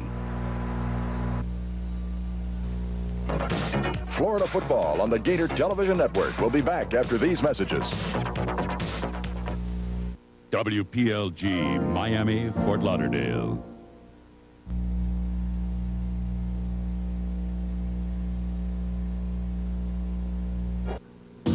I'm going to do it. I'm going to lose 10 pounds, so I'm starting at Winn-Dixie. From now on, I'm going for low fat, low sugar, and low prices. But I gotta have some kind of dessert.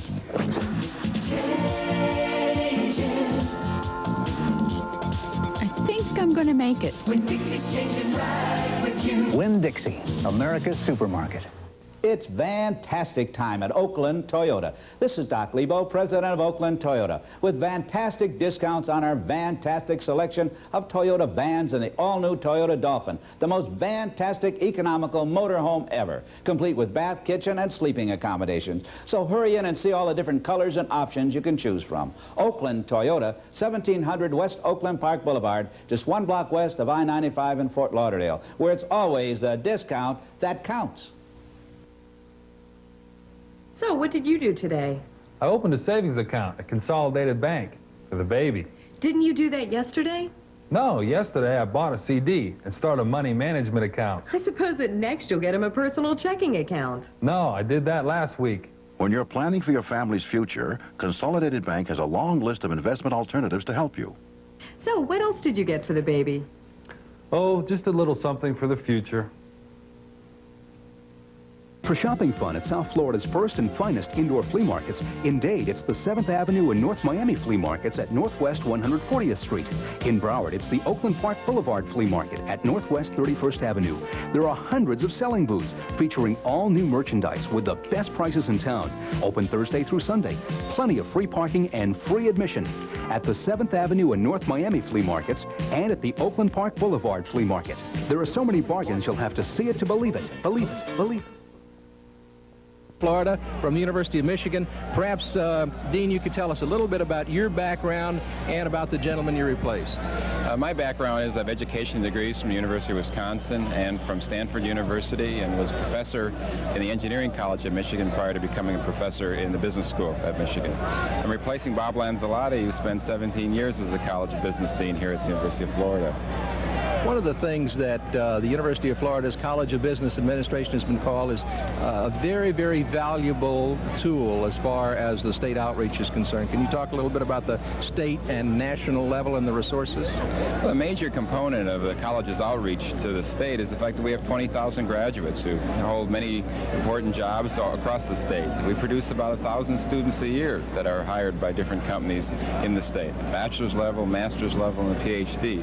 We also have a very effective business economics bureau that produces forecasts, population estimates, and consumer attitude surveys for both state government and for corporate activities throughout the state. One of the things I noticed that you did this summer was to visit with some of the business community leaders throughout the state. One of the decisions I made initially was to get out and find out what people in the community, particularly alumni and friends, thought about the university and get them involved. We had receptions in 4 cities, and we're now about to announce 4 more receptions where we'll get a chance to meet alumni and friends. We're also announcing a set of luncheons where we'll bring faculty members, our best faculty members, to different cities and let them talk about business topics. For example, at the end of this month, we're going to be in Tampa talking about the tax law and its impact on business. Also hope to do some work with establishing executive programs so that business executives can come to the University of Florida and get some update on different business topics. You feel pretty good about the present. What about the future? Well, I think the future is going to be fun. We need to upgrade our facilities at the College of Business and the whole University of Florida.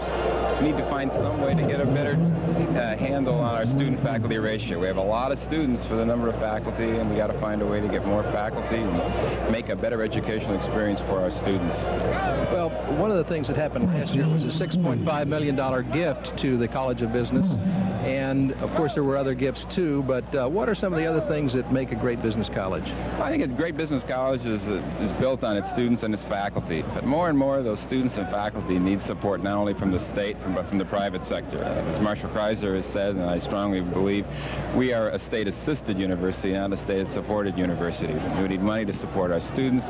We also need money to provide salary increments for our faculty so we can compete for the best faculty around the country. And I think we're doing very well at it, but we got to continue to work at that. Well, Dean, thank you very much for being our guest today. Thank you very much. And now we have a special feature on a University of Florida athlete, Steve Stipe. Talk about mixed emotions. Mr. and Mrs. Daniel Stipe from Waycross, Georgia weren't sure who to cheer for last Saturday. Son Steve is a senior linebacker for the Gators, while son Stan is a junior center for the Georgia Southern Eagles. Steve says that support from home has been a big help while growing up. Our parents are great. They followed us all over the country and watched us play everywhere. They watched Stan play in the national championship last year, and they watched me play in the SEC championship game up in Kentucky in '84. So that, you know, they've supported us all the way through little leagues, all the way up to where we are now, and we owe them everything that we have. Everything they've taught us so much, and they followed us and supported us all along the way. Steve also has a lot of respect for his brother, even though they knock heads from time to time on the football field.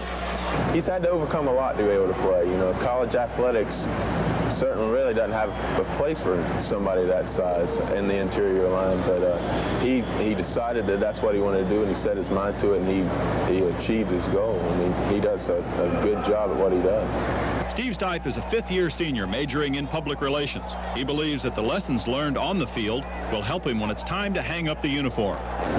And I do think that it's helped me tremendously. It's helped me mature in most aspects of my life. It's taught me a lot of discipline. You know, everything that is centered around football is centered with discipline. It's because, you know, that's a very important part. So I do think that football has helped me in my personal life also.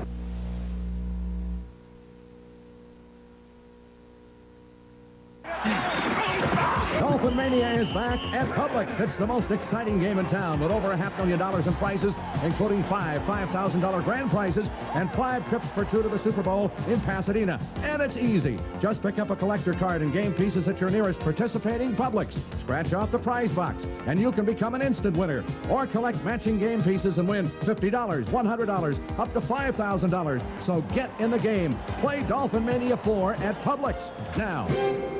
Are you tired of your old TV or need an extra one? Now you can take advantage of TV Liquidators' special sale on hundreds of name brand color TVs from the finest hotels. Color TVs, only $99. This sale is on now through Sunday. Color TVs, only $99 at the Ramada Hotel, 3941 Northwest 22nd Street, east of Lejeune Road, and the Ramada Inn, 7600 North Kendall Drive in Kendall. A message from Cohen & Cohen. An accident can happen anytime, anywhere, even out here. If you or a member of your family have been injured in a boating accident, there are laws to protect you, and experienced, caring, dedicated professionals ready to help. If you're injured in any type of boating accident, call Cohen & Cohen. In Broward, dial 921-4700, 532-1771 in Dade, or 391-3434 in Palm Beach.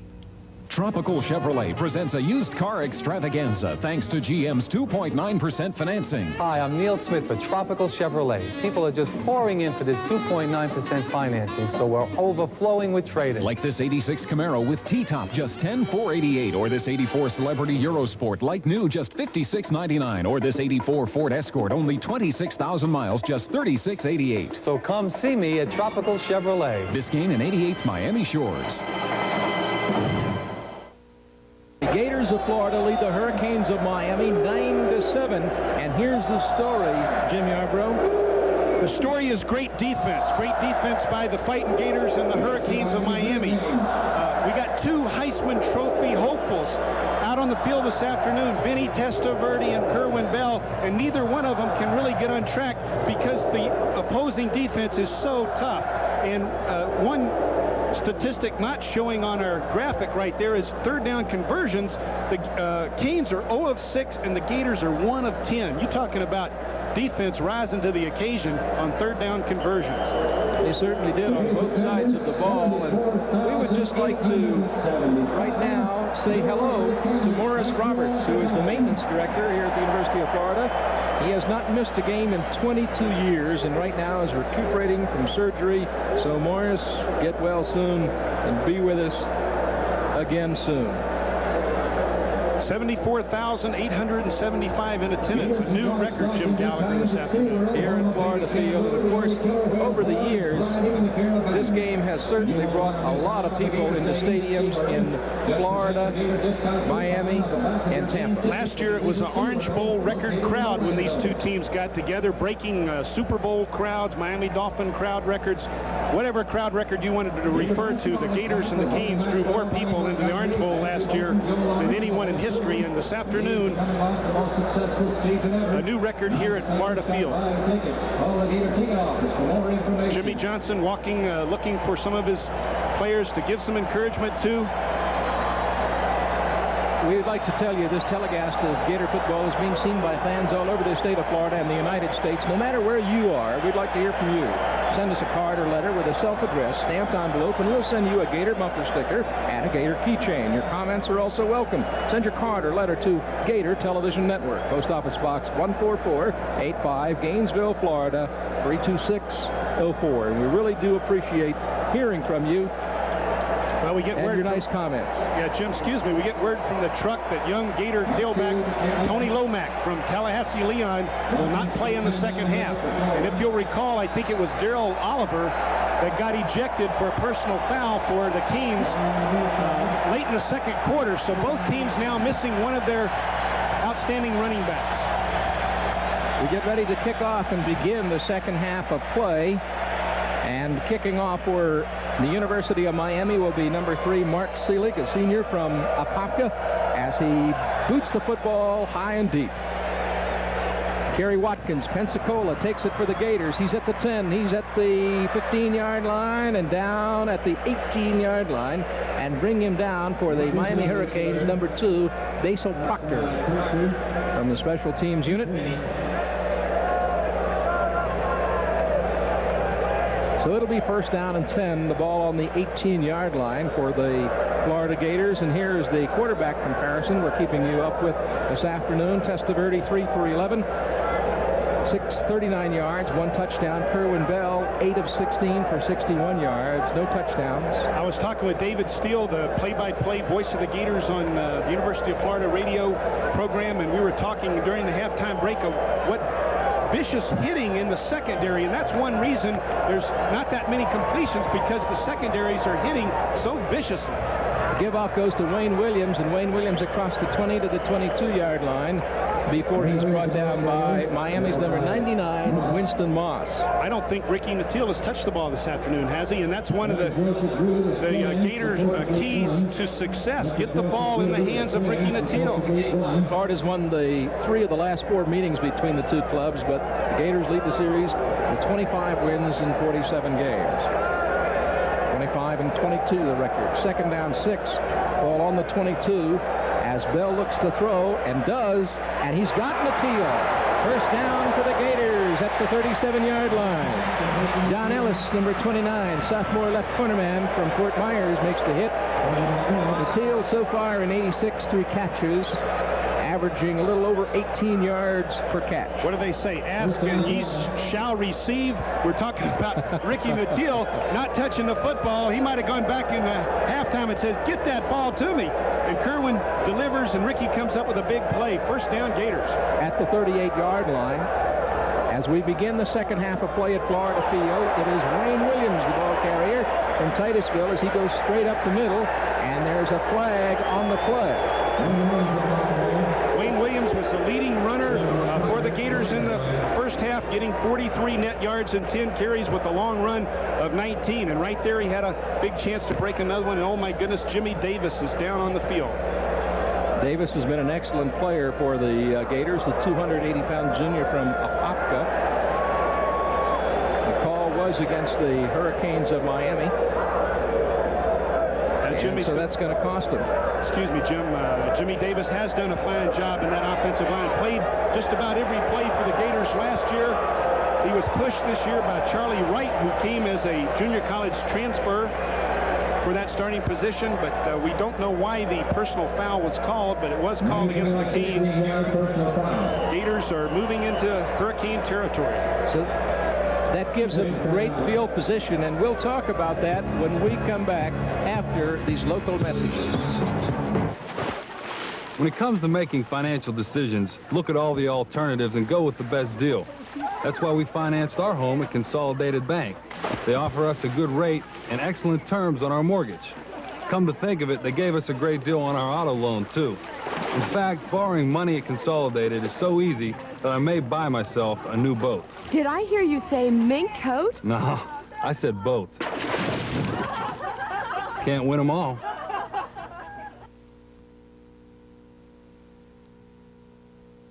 It's fantastic time at Oakland Toyota. This is Doc Lebo, president of Oakland Toyota, with fantastic discounts on our fantastic selection of Toyota vans and the all-new Toyota Dolphin, the most fantastic economical motorhome ever, complete with bath, kitchen, and sleeping accommodations. So hurry in and see all the different colors and options you can choose from. Oakland Toyota, 1700 West Oakland Park Boulevard, just 1 block west of I-95 in Fort Lauderdale, where it's always the discount that counts. Completed too many here at the University of Florida like that, but he refuses to give up on the play. Almost sacked, does a 360, and Williams comes up with a catch, an 11-yard gain. I don't understand that one, but it did work. The football is at the 30. It's first and 10 for the Gators. Miami Miami with 4 down linemen. George Myra Jr., the middle linebacker, right in that middle gap. Willard is the motion man, and flags on the field at the snap. And it looked like illegal procedure against somebody. Somebody moved. We'll see who the call is going to go against in a minute. I think it's probably going to go against Florida. Yeah, the whole offensive unit. Kerwin saw the clock ticking down.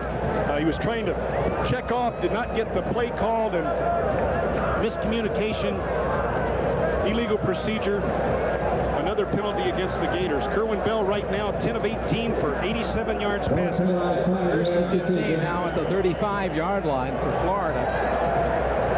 They lead 9-7 on 3 field goals by Jeff Dawson. Cedric Smith, 39, the up back behind Bell. As Bell gives to Wayne Williams, and Wayne Williams comes across on the right side and goes to the, call it the 32, maybe picked up 3 yards on the carry. Brought down by number 63, or rather 99, Winston Moss.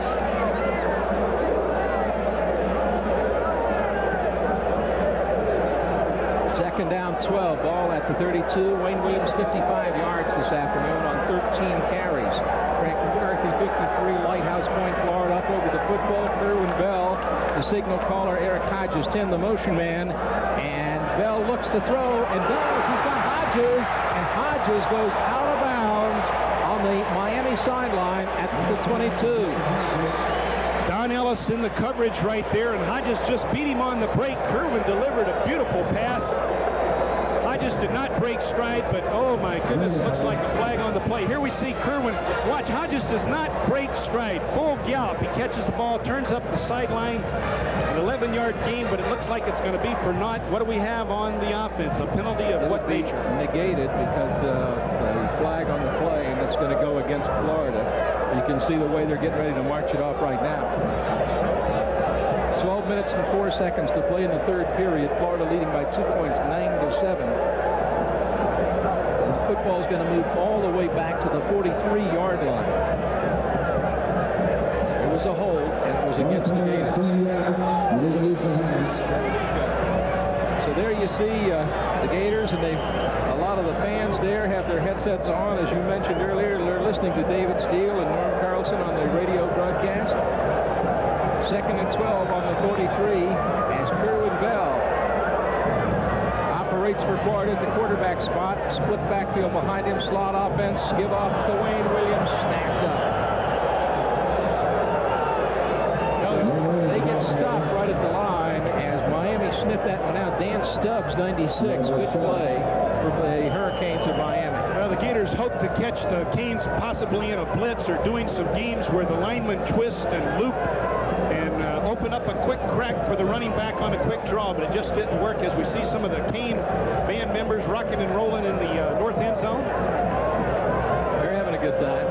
They probably don't even know what the score is. Half those guys in the end zone. Third and 26 on the 46-yard line as Bell drops the pass. He's got time, but he's going to get sacked unless he unloads, and it's picked off by the University of Miami. A run back here in front of the Florida bench comes to the 46-yard line. A flag on the play. Daryl Fullington, number 19, a junior from New Smyrna Beach, the defensive back for Miami, took it down and ran it back. Kerwin thought he could sneak the ball in there to his tight end, Jones, but Jones was not able to even get his hand on the ball, and Fullington made the interception. Kerwin did knock him out of bounds. There is a penalty. Was it before the interception or after the interception? That's what we got to see.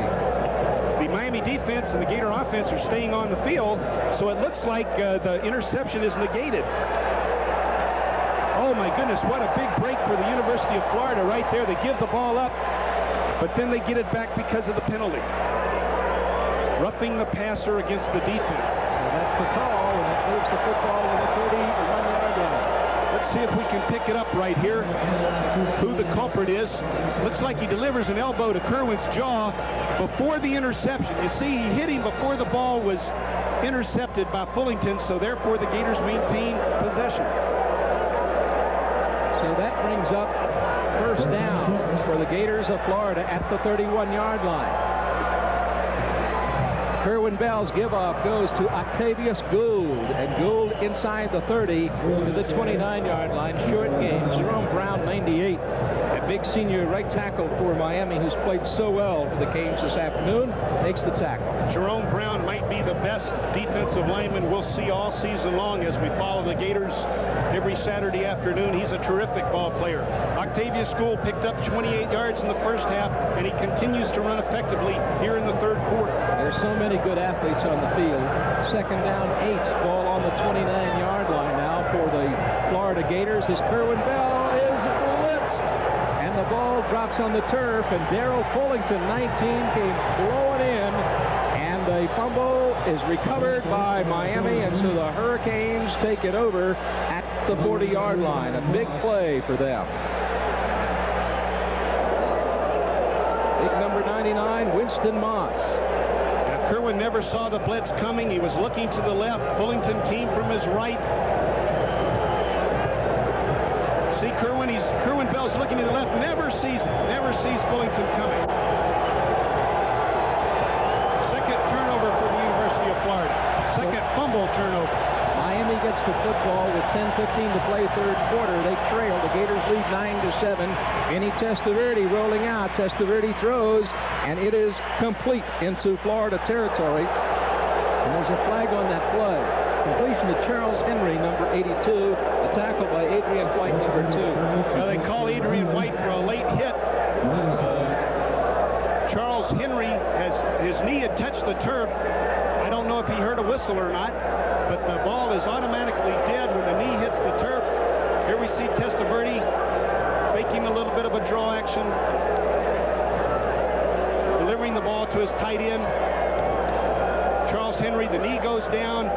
Perhaps they called spearing right there. If Adrian had just gone up and fallen on him, they wouldn't have flagged him for the penalty, but I think the idea that he was coming in with his hat first caused the flag to be thrown.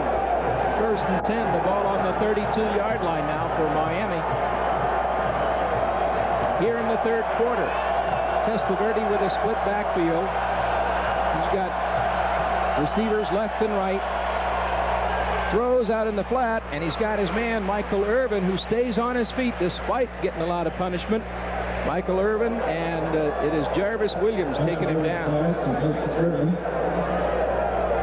Irvin fighting after he catches the ball, refusing to go down when Jarvis Williams hit him, and Scott Armstrong came over to finish off the play. Testaverde picks up a nice 5 yards right there. Second down 5, ball on the 28-yard line now for Miami. Irvin 47, top of your screen. Split backfield, Highsmith and Bratton. As Testaverde looks and throws out in the flat, he's got Irvin again. Mulberry takes him out just at the 20-yard line, and Miami picks up another first down. Now the Canes are going to their favorite receiver, sophomore Michael Irvin. Tremendous future for this young man. He only caught one pass against the Gators last year, but then from that point on, he was their leading receiver for the Canes as they went to the Sugar Bowl in '85. 9 minutes and 14 seconds to play in the third period. The Gators trying to protect their 9-7 lead, and the give-off goes to Melvin Bratton. Melvin Bratton, 5, still on his feet, and into the end zone as the Hurricanes score. So suddenly we've got a 13-9 game, and the Hurricanes line up for the extra point. And they're going to go for the extra point because Seelig is on the field. They're not going to try for the 2. And there's an injured Gator on the field, Jim Gallagher. Looks like the officials are going to call a timeout for a moment. We can't pick up the number right now, but the Canes did a great job right there giving Melvin Bratton a little bit of an opening, and he used that great jitterbug talent of his to actually jump laterally 3 to 5 yards and then continue down the sideline. Ricky Mulberry is down, number 32, the junior from Palatka, as the team physicians work over him, and we'll be back with more, but first, timeout for these local messages. There was this guy, a nationally known sports hero, and then I got busted. As a result of my lust for cocaine, I bypassed high and went straight to messed up. I mean, zoom. There was no stopping. Some of you know exactly what I'm talking about because you're taking the exact same ride. A phone call could help you. It took prison to help me. Call 1-800-662-HELP. So Ricky Mulberry walking off the field under his own power with Chris Patrick, the trainer, and Dr. Pete Indelicato. And so now the University of Miami gets ready to try for the extra point. And it looks now with Testaverde in the game as if they were going for two. They had originally brought out Mark Selig after the 20-yard touchdown run by Melvin Bratton, and they're going for the two. Highsmith and Bratton behind Testaverde. Testaverde looking to throw, throws, and it is knocked away by the Gators. Knocked away by Arthur White, number 43. The score remains 13-9. We'll be right back after these messages. To know no boundaries, to let yourself run free. To know no boundaries is what the world should be. Wherever there are investment opportunities, Merrill Lynch is there with the help you need to make the most of them. Because at Merrill Lynch, we believe your world should know no boundaries. To know no boundaries.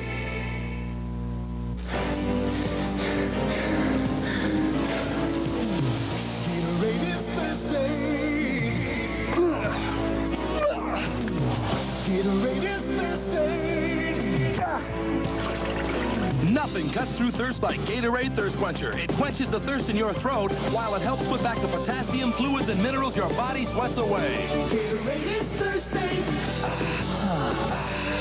For that deep down body thirst. 5 plays, 60 yards, a minute and 8 seconds possession time. 20-yard touchdown run by Melvin Bratton does the job, and Miami is up by 13-9. They try for two, and Florida stops the try, and so Mark Selig, number 3 from Apopka High School, kicks off. It is deep, and Kerry Watkins takes it at the 3, at the 5, at the 10. He's at the 15-yard line and cuts across the 20 and up between the 21 and the 22 before he is brought down. Number 44 making the hit for Miami, Steve Staffler, and also number 48, Bubba McDowell. Here we see the two-point attempt. Testaverde's looking for Irvin, I think, and Arthur White gets out there. No, he was going to Melvin Bratton, who slipped out of the backfield. There we see the 5-play, 60-yard drive. Of course, it was helped by the 15-yard penalty, unnecessary roughness called against the Gators, but nonetheless, the Canes look good on that offensive series. 1st and 10 on the 21-yard line now for the Gators, and the give-off goes to Wayne Williams, who rips to the 30-yard line before he is brought down by Miami. Winston Moss making the tackle. Well, the Gators are opening up some good holes right there. That offensive line continues to work, and up front, Bob Sims does a nice job. Here comes Williams, the lead back. Wayne Williams, the tailback. 2nd and a yard, and the give-off is going to go to Anthony Williams as he fights forward. Let's see if he's got the first down. Jerome Brown brings him down, number 98. Anthony Williams out of Tampa Plant High School picks up the first down for the Gators of Florida, and they keep their drive going. Wayne Williams has had 15 carries for 61 yards this afternoon. Yeah, that's a very decent production when you consider the talent of the defenses out there this afternoon. Jimmy Davis, number 67, being looked at and talked to by the University of Florida medical staff. Charlie Wright, number 60, is in as a substitute for Jimmy Davis right now. At the right guard position as Kerwin Bell looks to throw. And he is brought down way behind the line of scrimmage by Miami. Dan Stubbs, 96, getting in there to make the tackle on Kerwin. Getting some help there, too, from Kerwin Jones.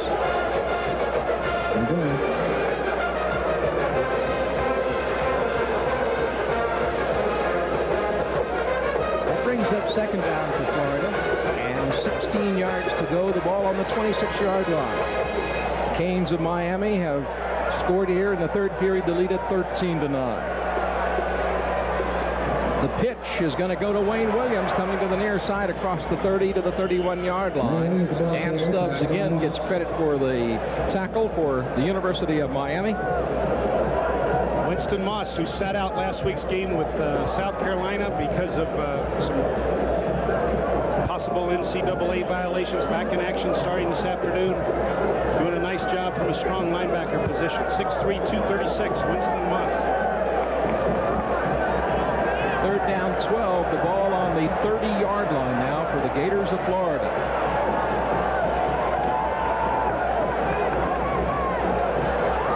Kerwin Bell being chased, throws downfield, and it is high, intended for Wickman, and goes as incomplete. You know, the winning attitude starts with individual performance combined with a strong team morale. Mid-State Federal Savings and Loan admires this spirit and is proud to be the exclusive sponsor of the Most Valuable Player of the Game award, which will be announced at the conclusion of today's game. Mid-State Federal is Florida's full-service financial center. You're looking at Perriman, the return man, 33. McAndrew, number 16, is the kicker for Florida. The line of scrimmage is the 30. It's 4th down and 12 officially, as Jamie McAndrew, the freshman kicker, boots it away, and it's going to go way high, and Perriman will take it down at the 29, and he is brought down at the 30-yard line. Oh, did Florida get down under that kick? Number 33, Dwayne Glover, got down there, along with number 16 for the Gators. McAndrew, the kicker, doing an excellent job. 41-yard punt. Hurricanes starting on their own 30-yard line. David Kintai, 11, talking with Jimmy Johnson. Kintai, a backup wide receiver. High formation being used by the Hurricanes on 1st and 10 at the 31-yard line. And the give off again is going to go to Bratton, and Bratton is stacked up as he hits the line of scrimmage. Might have got a tough yard before Arthur White, the big junior inside linebacker from Frostproof, makes the hit. Excellent play by Arthur White, stepping up to fill the hole as Melvin Bratton almost broke loose again. Bratton was a triple jump and hurdle state champion track athlete in his high school career, and you don't want to turn that young man loose, so you'll never see him until he gets in the end zone. 2nd and 10 at the 31-yard line. Testaverde going long, and it is incomplete. Intended for Brian Blades, number 9, deep downfield, but goes as incomplete. You're talking about a pro passing attack. That was strictly timing. They were going on the yard marker. Testaverde knew exactly where Blades was going to make his break. Blades never even saw the ball. The ball was in the air. Had it been delivered a little bit closer to him, he would have come up with the reception very easily. Melvin Bratton, a great afternoon, almost 60 yards today. 3rd and 10 on the 31-yard line, as Vinny Testaverde hands off on the counter to Bratton, who is stacked up. Florida's Scott Armstrong, 57, right there, along with Arthur White. The two linebackers bring him down. Melvin Bratton right now, Jim Gallagher, 58 yards on 8 rushing attempts. Testaverde, 6 of 15 in the passing game for 64 yards. Jeff Beagles, the kicker. Ricky Mateel, the return man. The Rocket, number 89. 4th and 11, ball at the 30, and the kick is going to come off the 20-yard line. It is high, and fair catch called for by Ricky Mateel, wisely giving Florida good field position between the 24 and the 25-yard line. Beagles really got a hold of that one. Oh, that was a boomer by Beagles. Anytime you can get that ball in the air where it cannot be returned, you're really helping your ball club, and that's what Beagles did. Just an excellent punt. 45-yarder, no return. What good does it do to punt at 45 yards if the opponent's going to return at 15? Beagles just doing an excellent job. Here come the Gators, 1st and 10. The ball at the 24-yard line now. They trail the Hurricanes of Miami by 4. The Canes up 13-9. 5 minutes and 2 seconds to play in the third period. As Kerwin Bell, under some pressure, dumps a quick one out to Wayne Williams. He's at the 30, and he's across the 35. Loose ball, and running out of bounds with it on the near sideline is number 18, Tolbert Bain. And there was a flag on the play at the 34. Tolbert Bain, a junior from Miami Northwestern, picks up the loose ball and runs out of bounds with it. We talked about vicious hitting in the secondary. There was another indication. The Canes popping that ball loose.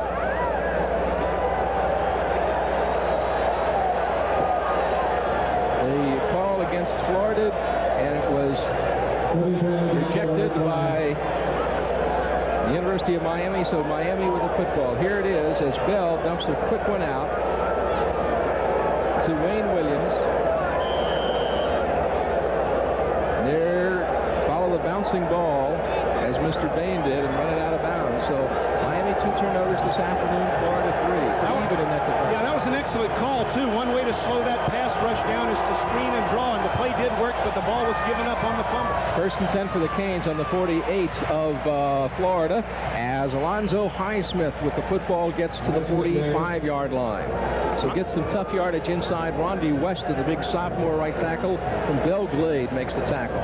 Keith Williams also doing a nice job up front. 6'4", 250-pound senior from Milton. That Gator defense needs to rise up right now, or the Canes are going to move in for another score. 2nd down, 7. The ball on the 45-yard line right now. Split backfield with a slot offense to the right side. Urban is the slot back for Miami's Hurricanes. Sitting up on a 13-9 lead, and they're going to call a timeout. And so we'll take timeout for these messages. Want mouth-watering goodness?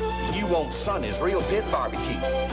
Everything in Sonny's has that great barbecue taste cooked right through, especially the ribs. Sonny's slow cooks tender, juicy ribs to mouth-watering perfection and serves them up with coleslaw, fries, and garlic bread. It's the rib plate. Oh, now that's good eating. Everybody loves to eat at Sonny's, 'cause Sonny's makes it all taste right.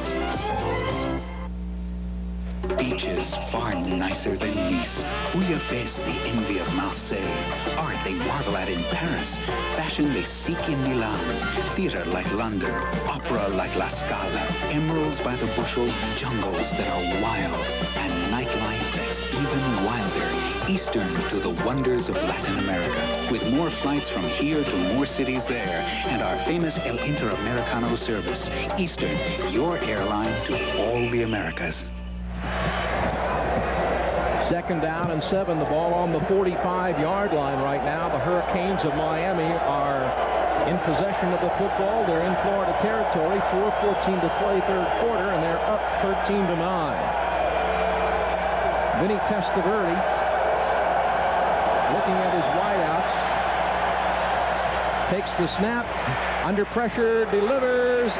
And he is drilled as he catches it. Alfredo Roberts, the tight end, catches the football, but he was hit and brought down right away by Adrian Place, number 2. Yeah, the safety's on that tight end. That's his responsibility. So it'll be 3rd down, 4. Ball on the 42-yard line. Testaverde doing a nice job of checking off right there, picking up 6 or 7. Big 3rd down, big 3rd down. Here it comes as Vinny Testaverde has the time to unload and does, and it is incomplete. It was intended downfield for Warren Williams coming out of the backfield. Goes is incomplete, and so that brings up 4th down, and the Gators get the football back, and the Florida defense is held. Standing ovation for the Gator defense. A critical series right there. Miami seemingly in control here late in the 3rd quarter, having just scored, having great field position, but the Gator defense doing a nice job. 4th down and 4. The ball at the 42. Fiegels is the kicker. His punt goes high, high, high. But it's going to be a little bit short and bounces down at the 20-yard line and bounces up to the 22. So Florida gets the football at the 22-yard line. It'll be 1st and 10 now for the Gators. Right now, total offense, 165 for the Hurricanes, 170 for the Gators. The Gators just have not been that consistent with their offensive drives. They need to put some consistency together on offense if they're going to put points on the board. 1st down and 10 on the 22.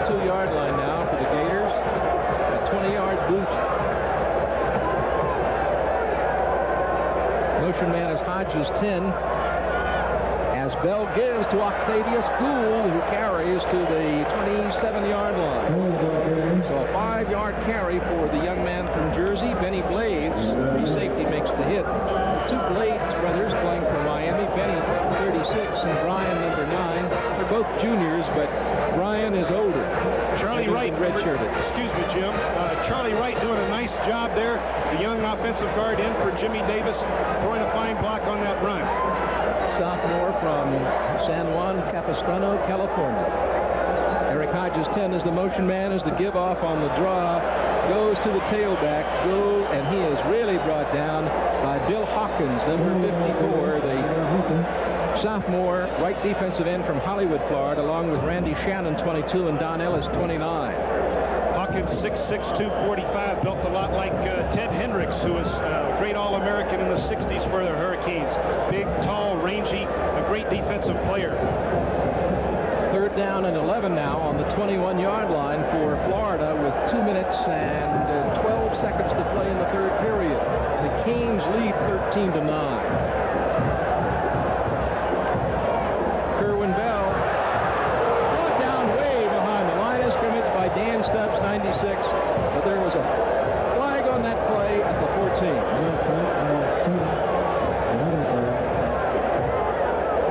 Bell really hit hard on that last play. Yeah, Jeff Zimmerman just didn't pick up the man. He didn't see the defensive end outside the tight end. You got to get up there, and they call it turkey neck when you're on offense. You got to be looking around for who you're going to block. And against Florida, it's, you know, you got to at least pick the right man up right there. They just didn't even touch him. Jeff just has to be aware of who he's supposed to pick up in that circumstance. So, Jamie McAndrew in a tough position, standing down in his own end zone. 4th and 21, the situation. The snap is going to come from Walter Bird at the 13. As McAndrew waits for it, has the time, and gets off a high wobbly kick. It's going to hit down and be taken at the 40-yard line by David Kintai, number 11, right at the 40. So it'll be 1st and 10 for the Canes at the 40 of Florida, and they get excellent field position. Turnovers, penalties, mental errors always come back to haunt you. And again, that was just strictly a mental error. The quarterback sack. The Gators come up with a punting situation deep in their own territory, and now the Canes have it on the Gator 40. 1 minute and 41 seconds to play in the third period. Vinny Testaverde with the I formation.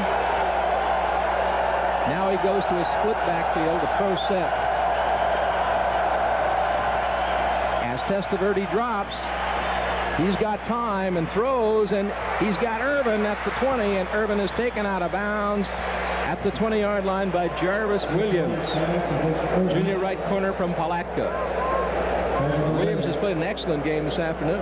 Well, Irvin that time had Jarvis Williams backing up very rapidly and made the quick turnout on him and was wide open. Jarvis did come up to make the play, but look how open Irvin is. 21-yard pickup for the Hurricanes. It's 1st and 10 at the 19-yard line. They've got Kerriman to the left. Now they go with a slot, moving Bratton 5 into the slot, and Testaverde throwing for Perryman, but it's going to be high. Again, good coverage by Jarvis Williams, who was right there. Tried to sneak the back down the sideline, and in his zone coverage, Jarvis Williams picks up the responsibility, and Testaverde just wisely threw that ball away. 2nd and 10. Testaverde now 8 for 19, 88 yards through the air. He's had 2 balls intercepted this afternoon, both times by Mr. Jarvis Williams. 2nd and 10 on the 19-yard line. Miami's Vinny Testaverde gives off, this time to Bratton. Bratton to the 18-yard line. Takes a lot of punishment there. The Gator defense is right there. Arthur White, 43. First guy to greet him. Gets some help from Jarvis Williams.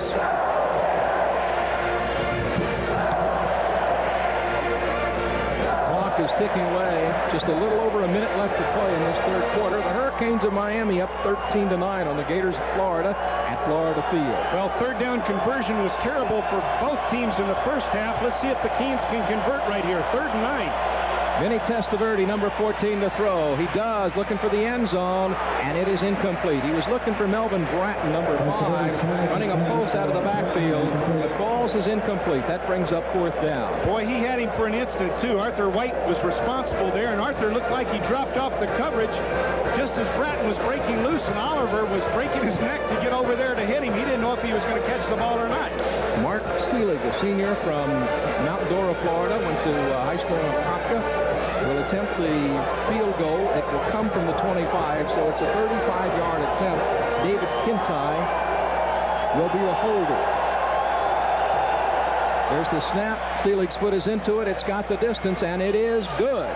And so the Hurricanes tack some more points onto their lead, and they lead now by a score of 16-9. 7 points will tie this game up in a hurry. Obviously, the game very much in doubt, but the Hurricanes, we talk about that ebb and flow, and here the Hurricanes come out very strong in the 3rd quarter, taking control of this ball game. 43 seconds left in the 3rd quarter. The Canes lead 16-9. Galen Hall talking with Kerwin Bell and Rodney Brewer in front of the University of Florida bench with 43 seconds to play in this 3rd period as the defensive unit goes back on the field now for the University of Miami Hurricanes, their special teams kickoff unit, I should say. Also, in relation to that field goal, you got to realize, where did the Canes start their series? On the Gator 40-yard line. So, again, the Gator defense is playing tough. The Canes have an excellent ball club. Anytime you give them that kind of opportunity, they're more than likely are going to get some points. But rather than 7, the Gators give up 3. I want to remind you that Gator basketball is back. Vernon Maxwell, Joe Lawrence, Andrew Moten, and all the Gators are back from the most successful season ever, and tickets are on sale now at the Gator ticket office. Make plans now to spend the season with the Gator basketball team as you look at number 4, and that would be Kerry Watkins, a freshman from Pensacola Woodham High School. And Mark Seelig, the kicker, kicks for Miami. Watkins takes it at the 6. He's at the 10. He's at the 15. Across the 15 to the 17-yard line. Before he's brought down, and bring him down for Miami is number 22, Randy Shannon. Also, number 21 out there, J.C. Penney, doing a nice job. Like that job. Should we call him J.C. Penney? You know, talking about J.C. Penney, I was reading in one of the information brochures that David Miller, the president of J.C. Penney Catalog Store, is a Gator graduate.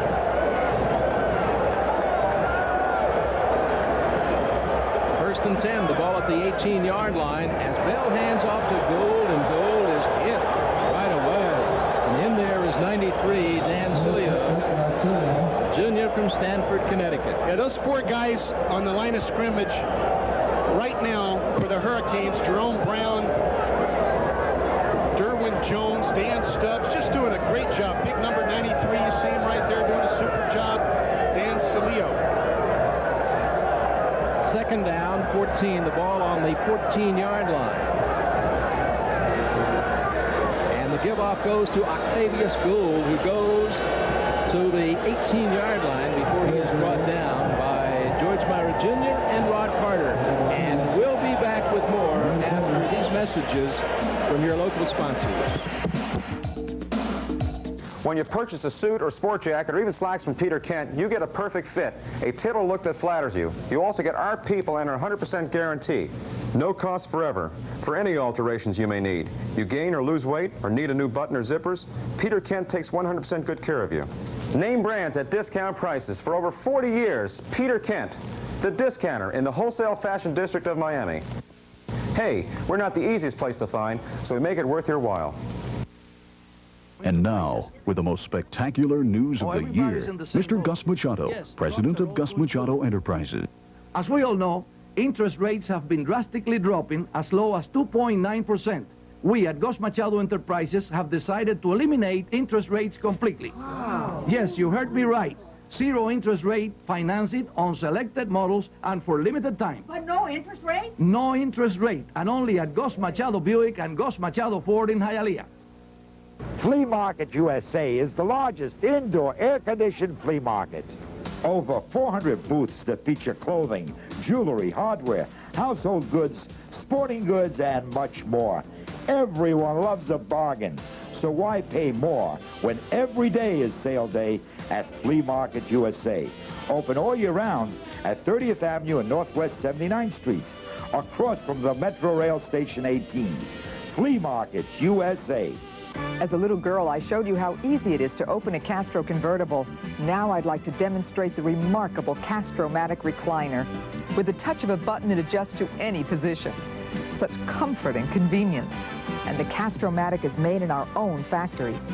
Only at Castro can you choose from over 1,000 fabrics to match your Castro convertible sofa. Years of development have produced the Castromatic. If you're serious about recliners, Castro's the intelligent choice. We begin the last quarter at Florida Field with the Hurricanes of Miami leading the Gators of Florida by a score of 16-9. Last year, going into the fourth quarter, it looked like the Canes had control of the ball game, and Kerwin Bell marched the Gators for 2 touchdowns in the fourth quarter to come away with a victory in the Orange Bowl. Right now, the Gators are trailing, and they've got 15 minutes of football to play. There you see it right up there with the Gators behind, the Canes up 16-9. Galen Hall has no fingernails to bite. If you've ever checked him out, he's a fingernail biter from the word go.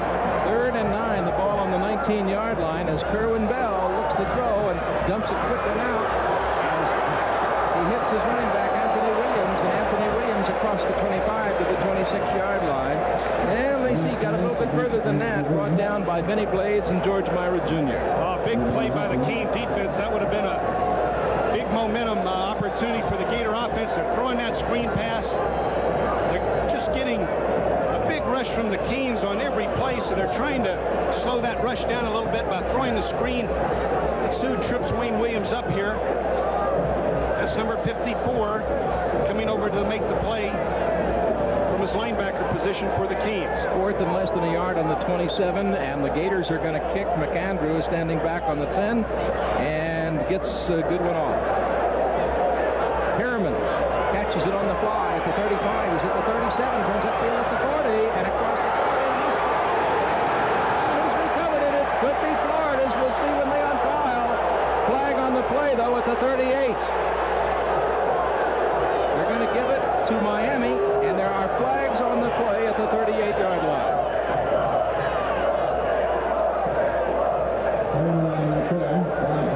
That looks like a tag team match down there. You can't get those guys apart. Yeah, Miami did have control of the ball. I don't know how he got in there to get that ball, but that was, let's see, that was number 48, Bubba McDowell. I didn't think he had a chance to get to that football, but he sure did. Big clip on the punt. Let's take a look at it, Jim. All right, we see the punt by Perriman, making a nice cut right there. Let's see who knocks that football loose. He's carrying it like a loaf of bread. That's a big mistake. Well, he just flat out lost the ball before it even was hit. Oh, my goodness. Bubba McDowell just got there a fraction ahead of 2 Gators, and there is an injured Gator on the field because of the clip. Looks like Tracy Daniels, sophomore backup center from Chipley, Florida, was hurt on the play. We hope he can get up and walk off the field under his own power in a few moments. That's the call. It's against Miami and moves the football back to the 22-yard line. Now there's officials' timeout while they work over Daniels, and we'll be right back. But first, we're going to take timeout for these messages.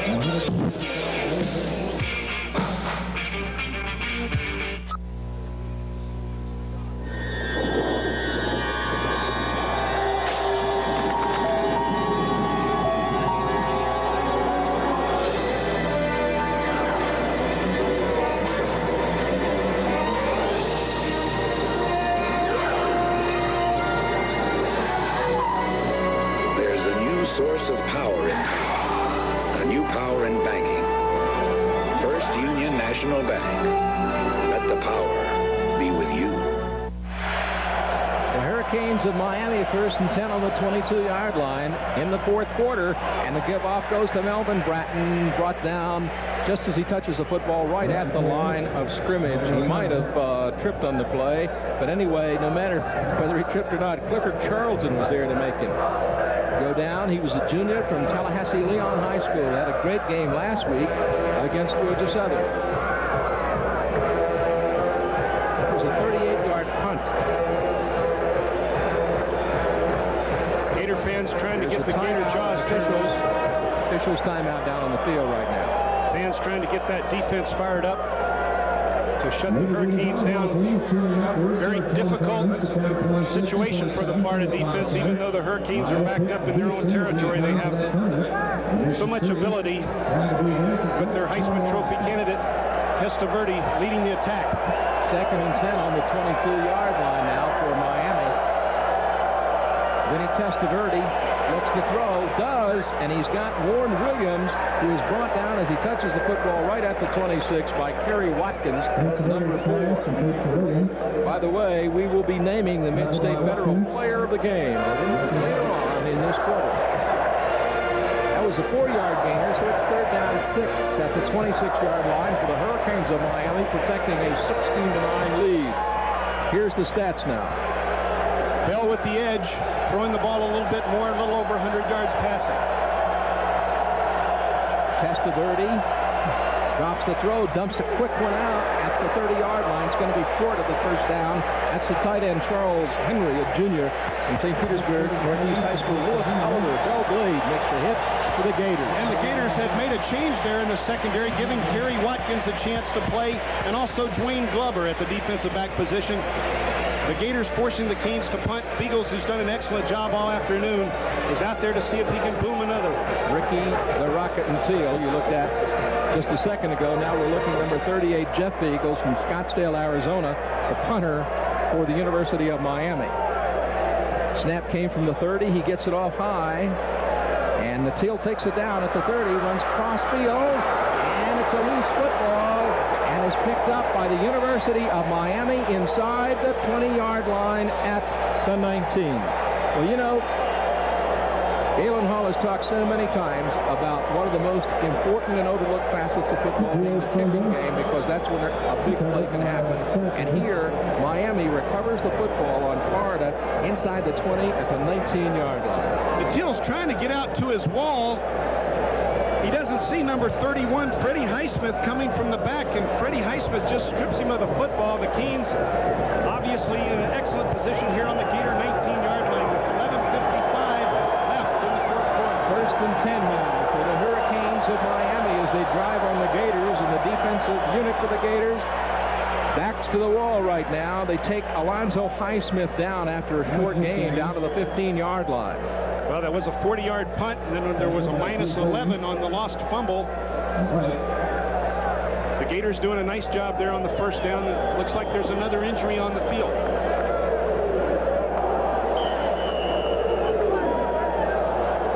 Somebody down on the field. We can't exactly get a number, so we're waiting before we make a call on it. The situation is this right now. The Hurricanes of Miami lead the Gators of Florida 16-9 in the 4th quarter. 11 minutes and 37 seconds left to play in the football game. It's 2nd down and 6 at the 15, and we will be right back. But first, we'll take time out for these messages.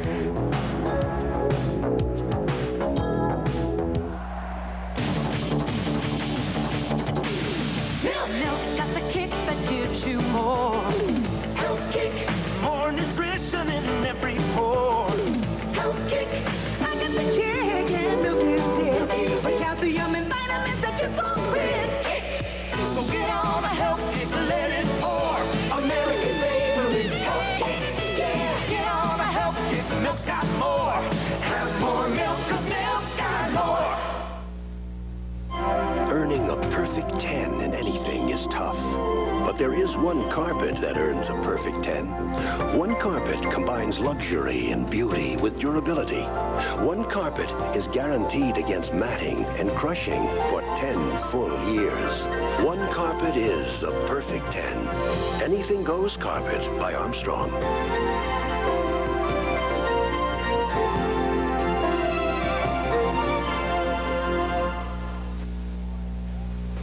good leader has to have two essential qualities. One, you've got to be persistent. Always keep trying no matter what. And two, you've got to be able to instill that winning attitude in others. That's how the Ford dealers have stayed #1 in truck sales here for 18 years. They keep working to give you the best deals on tough Ford trucks.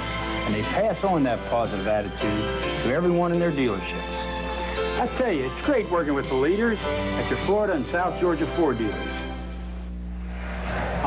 Arthur White was the young man who was down on the field for the Gators, has come off the field now under his own power. Turnovers this afternoon, Miami 2, Florida 4, 2nd and 6 at the 15. Final quarter between the Gators and the Hurricanes. Vinny Testaverde looking at Florida's defense. Florida now with the 4 down linemen. They're in the nickel as Testaverde looks to the end zone, and it is caught for a touchdown. Michael Irvin, number 47, the sophomore flanker, catches the touchdown pass for the Hurricanes of Miami. Beautiful pass route by Michael Irvin, and Testaverde throwing the ball before he even made the break. Ricky Mulberry not able to cover Irvin, who does a little celebrating on the sideline right now. That was a big 6 points for the Canes here early in the 4th quarter. Mark Selig will attempt the extra point.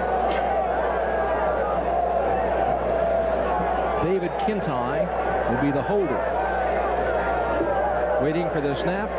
Selig's foot is into it, and it is good, but there was a flag on the play. And we'll be right back after this. And now, with the most spectacular news of the year, Mr. Gus Machado, president of Gus Machado Enterprises. As we all know, interest rates have been drastically dropping as low as 2.9%. We at Gus Machado Enterprises have decided to eliminate interest rates completely. Wow. Yes, you heard me right.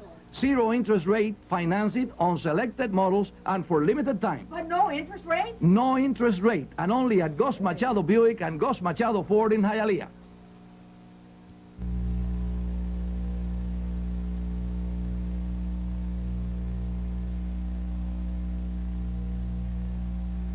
Believe it or not, 1.5% financing.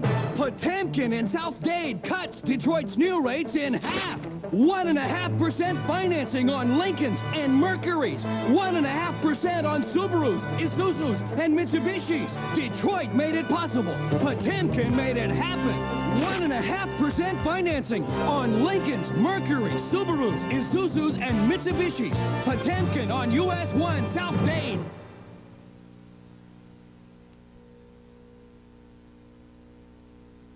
They're going to mark the ball off right now, Jim, on the kickoff. Evidently a dead ball foul, or it doesn't matter on a field goal, on an extra point opportunity. They come back and march it off on the kickoff, and now the Canes will kick from the 50 instead of the 35. So Selig will be the kicker. 11 minutes and 12 seconds to play in the football game, as the Hurricanes of Miami are leading the Gators of Florida 23-9. Well, if you didn't know how to pass the ball, it'd be a rather hopeless situation, but that's not the case. The Gators have one of the best, if not the best, quarterback in college football, so they're capable of catching up. Miami with a big edge, obviously, right now. Selig squib kicks it. It bounces along, and it's picked up by Florida, and a run back across the 20, across the 25, and up to the 28-yard line by Cedric Smith, number 39. He's a freshman running back from Enterprise, Alabama. 2 plays, 19 yards, 43 seconds. The possession time. Michael Irvin caught the 15-yard pass from Vinny Testaverde. Let's take a look at it. Well, you remember the tremendous receiver that Eddie Brown was for the Hurricanes, and they believe Michael Irvin will be that kind of receiver. And you see Mulberry is 10 yards behind him after Irvin made the cut. Just a tremendous pass route, and Testaverde showing his Heisman Trophy quality by delivering the pass. Kerwin Bell, the throw on 1st and 10, and he throws out to Cedric Smith, who cannot hang on to the football. Line of scrimmage is at the 28-yard line. 11 minutes and 3 seconds to play in the football game. 5 quarterback sacks, 4 turnovers this afternoon. Well, the last turnover leading directly to great field position. You you can't let Testaverde reload too often, or he's going to burn you, and he finally did here in the fourth quarter by hitting Urban in the end zone. At the 28-yard line, it remains second down 10. As Bell steps out of the pocket, throws a quick one to Octavius Gould, who goes to the 32-yard line. No gain on that play, and Winston Moss makes the tackle for the University of Miami. Kerwin Bell looks like he might have injured his hand right there. The Gators come out with 3 wide receivers. That means there's no tight end near that offensive line, and you'll see the defensive ends for the Hurricanes widen out. Get that angle on the offensive tackle right there, and they're just beating him around the corner with the great speed. Watch the guys from the outside. See what kind of pressure they put on Kerwin Bell. Third down 7 at the 31-yard line. The Teal 89, the motion man, as Kerwin Bell looks for somebody to throw to. Throws to Greg Hickman, who's got him first down at the 41-yard line. Hickman, the senior wide receiver from right here in the city of Gainesville, went to Oak Hall High School, as Jim pointed out earlier. He is a pre-med major, will be a fine doctor someday. 4-0, Great Point Average. Kerwin's had trouble getting to his wideouts. We said Natil has only caught 1 pass all day. Whitman's caught 3 or 4. I think only 5 passes going to the wideouts. The rest of the receptions being dumped off to running backs. At the 41-yard line, it's first down for the Gators as Bell's pass is blocked by the big hand of Jerome Brown. Cedric Smith, the fullback, was open in the flat, but Jerome Brown, who stands 6'2", jumped into Kerwin's face right there and knocked the ball in the air. For a guy that size, Jerome could really get up in the air, too. Well, the Hurricanes have an advantage to the extent that they know the Gators will be passing almost on every play, so let's see what happens in that line. Let's see who's going to win that battle up front. Second and 10 at the 41-yard line for Florida. Octavius Gould gets the call and goes to the 44-yard line. Brought down by Dan Cilio.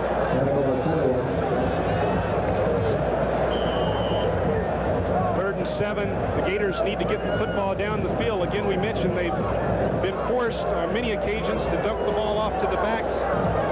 They need to get those wide receivers, Wickman and Willard's in the game, number 21, along with Natil, 3 wide receivers in the game right now. Third down 7 at the 44 for Florida. Natil in motion 89 as Kerwin Bell looks for somebody, throws, and he's gotten the drill.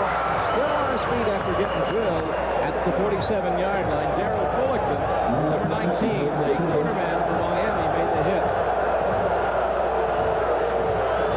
It brings up fourth down on the 48-yard line, 47-yard line. That means that Florida is going to have to kick. McAndrew averaging 37 yards per boot on 7 punts. Brett Harriman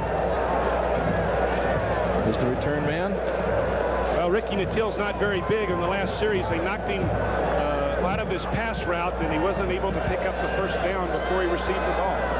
McAndrew kicks and gets off a nice one. Harriman calls for the fair catch at the 10-yard line. And there's a flag down on the play.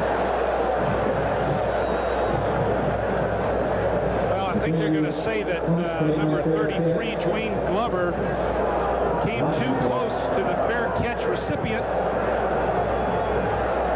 Watch Glover. You see the fair catch signaled for by Perriman. You can't come within 5 yards of him, even though Glover is running beside him, has no intention of hitting him. You cannot come that close to him.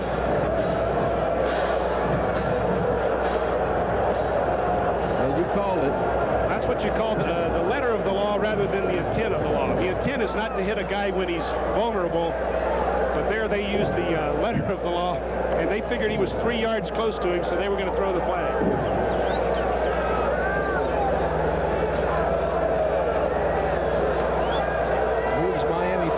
Further upfield of the 16-yard line. The legal procedure against the University of Florida.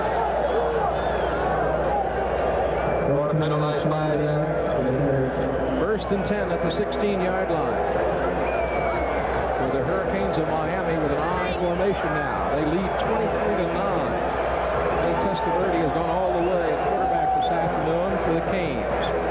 Testaverde looks, throws, intercepted. Florida. He's at the 20, inside the 20, and inside the 10, and down to the 8-yard line. The interception made by number Joey Nicoletto. Number 45. No, excuse me. And number 45 is Pat Moore. Yeah, excuse me, I wasn't able to pick that up. I thought it was Nicoletto, but it was Moore seeing some action at the linebacker position. So with 8:24, here are the Gators with the football at the 7. Let's take a look at it as Testaverde looks. Well, it's his third interception. Got the protection. Moore gets the big drop right there. That's what he's supposed to do.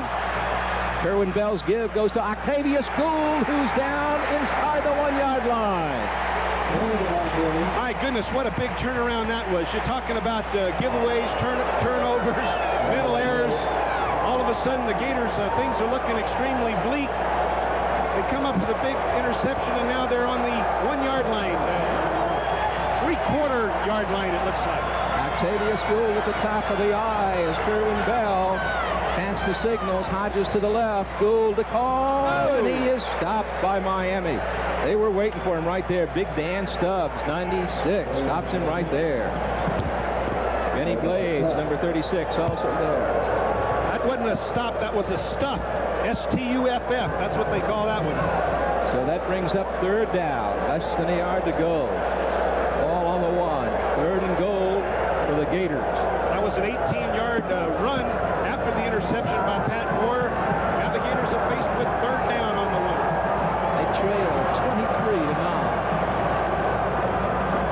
Same I formation again.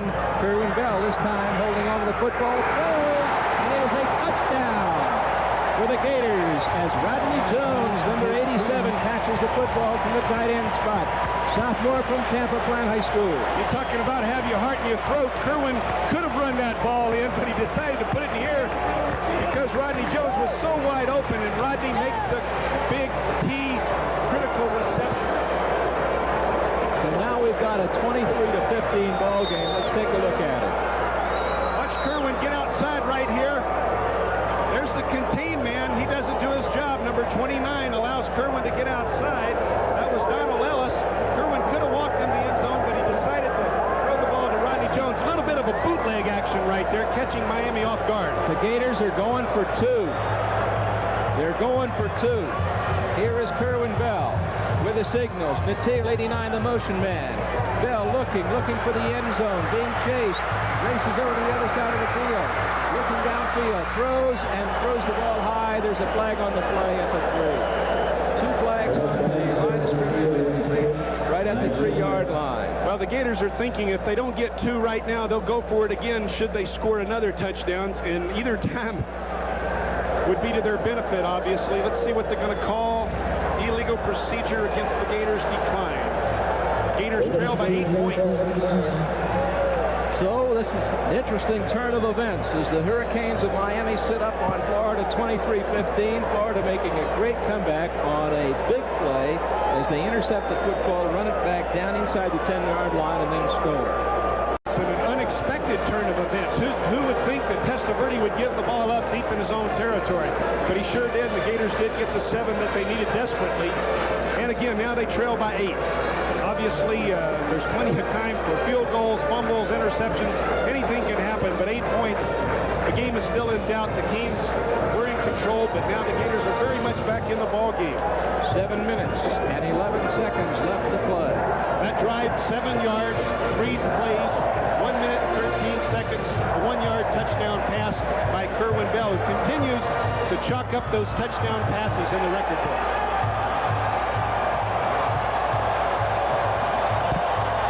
So, there's over 7 more minutes of football to be played. John David Francis lacing on his shoe. He is the kick man. Let's take a look now at the 2-point attempt. Again, we don't see the illegal procedure. Kerwin does a nice job of trying to escape. He's just going to wish and hope this one in the end zone. The play broke down very early. The Canes doing a nice job covering all the different alternatives Kerwin was looking for. Just a nice defensive effort by the Hurricanes to stop that 2-point effort. The Gators penalized anyway. There's the kick. And it's going to be taken by J.C. Penney at the 8. He's at the 10, the 15, the 20, across the 20, across the 25, and out of bounds in front of the Florida bench. Flags on the play. Flags on the play as he comes out as he crosses the 30-yard line. Number 55, Danny Mariscal, middle linebacker for the Canes, possibly involved in an altercation there on the Gator bench. Let's see who's at fault. The referees are going to mark it off one way or the other. 15 yards. It's uncertain right now who the culprit is. 7 minutes and 5 seconds to play. And it's one against Miami. Personal foul against Miami as they walk it off. Well, J.C. Penney doing a nice job finding what little hole there is. Gets knocked out of bounds, and oh, there's the late hit in the back, no less. It was obvious. 3 plays, 7 yards, 113. Rodney Jones, 1-yard pass. 2-point conversion, not good.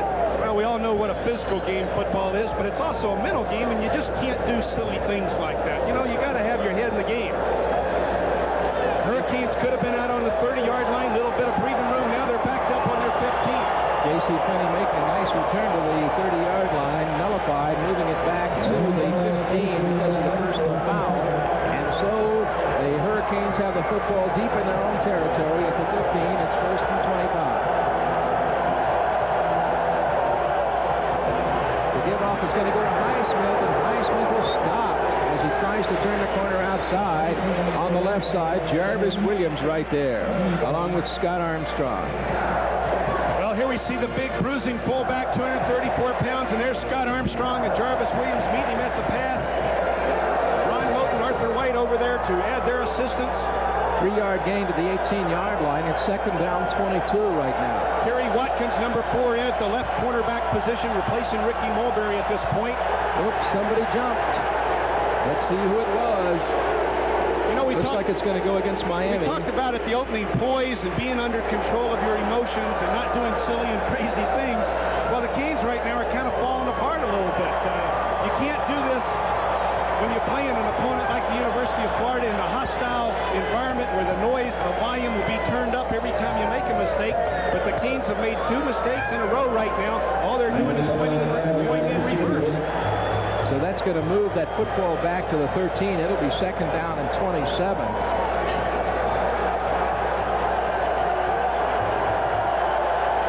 Well, that's 27 yards to go. That's a cab ride. Give off on the delayed draw is going to go to Highsmith, and he is stopped as he crosses the 15 to the 16-yard line by Armstrong and Keith Williams. Big Keith Williams doing a nice job. He's a senior. He's the Gators' answer to Jerome Brown. Keith Williams will have a potential pro career, probably a high draft choice. Jerome Brown, an Outland Trophy candidate.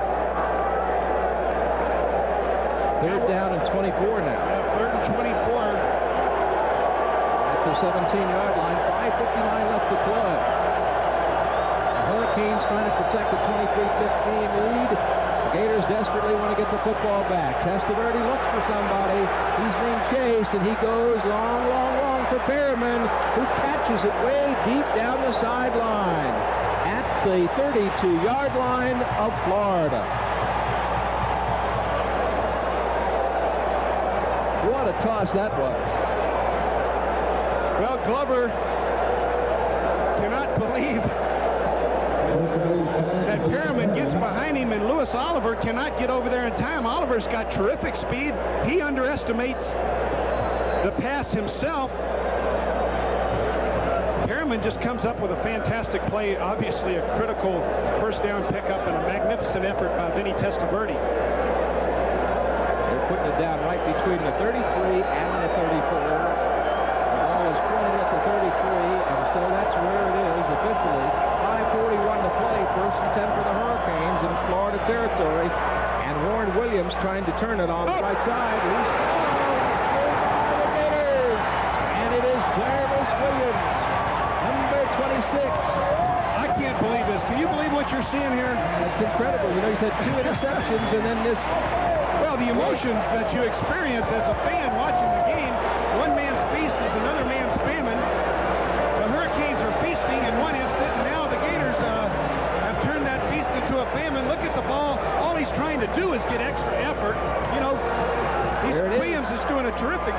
just trying to get some more yardage, and all of a sudden he gives the football up. He's got to get a lot of consideration for the Mid-State Federal Player of the Game award. Palatka High School turned out some great athletes over the years. 1st and 10 on the 21 now for Florida, and the give-off goes to Gould, and Gould goes straight upfield and carries to the 28-yard line. Octavius Gould and Cilio makes the hit. There's Jarvis. Yeah, he's had his battles out there this afternoon. He's won some and lost some, but he's won more than he's lost. And you're always going to win some and lose some every time the ball is snapped. He's come up with, what, 2 interceptions and 1 fumble recovery. Kerwin Bell's give-off goes to Gould, and Gould trying to turn outside, whistles, and flags on the play. So we'll see what the call is. I think it's going to go against Florida, and it could be a motion penalty. It was behind the line of scrimmage. That's what it is.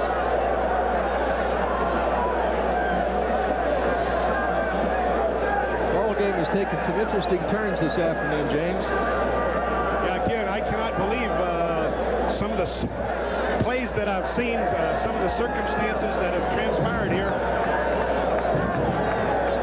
The Gators moved the ball very well on their first possession in this drive, the first play of this drive, and now they come up with a penalty, and it's marched them backwards. 2nd and 7 on the 24-yard line.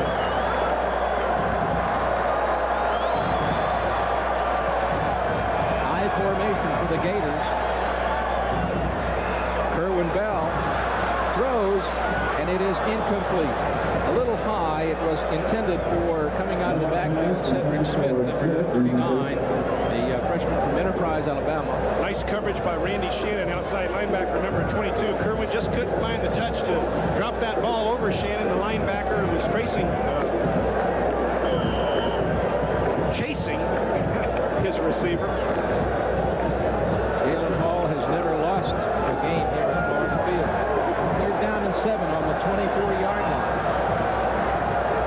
For the Gators of Florida, slot offense. The slot would be to the right side.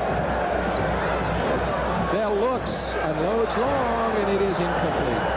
Hodges was the intended receiver, but I think that Kerwin felt he was pretty well covered and just let it fly. And so that brings on the punter, McAndrew, with the score remaining 23-15, 4 minutes and 44 seconds to play. 3 timeouts left for the Gators, 2 for the Canes. Evidently, the Gators thought they could find the Hurricanes cornerbacks biting on the short route, and they tried to get the receiver out and up, but it just wasn't there. Perriman had made that play work earlier for the Hurricanes. The Gators couldn't get it to work for them. McAndrew boots it. Line of scrimmage was the 24. Perriman takes it down on the 25-yard line, calls for the fair catch between the 25 and the 26.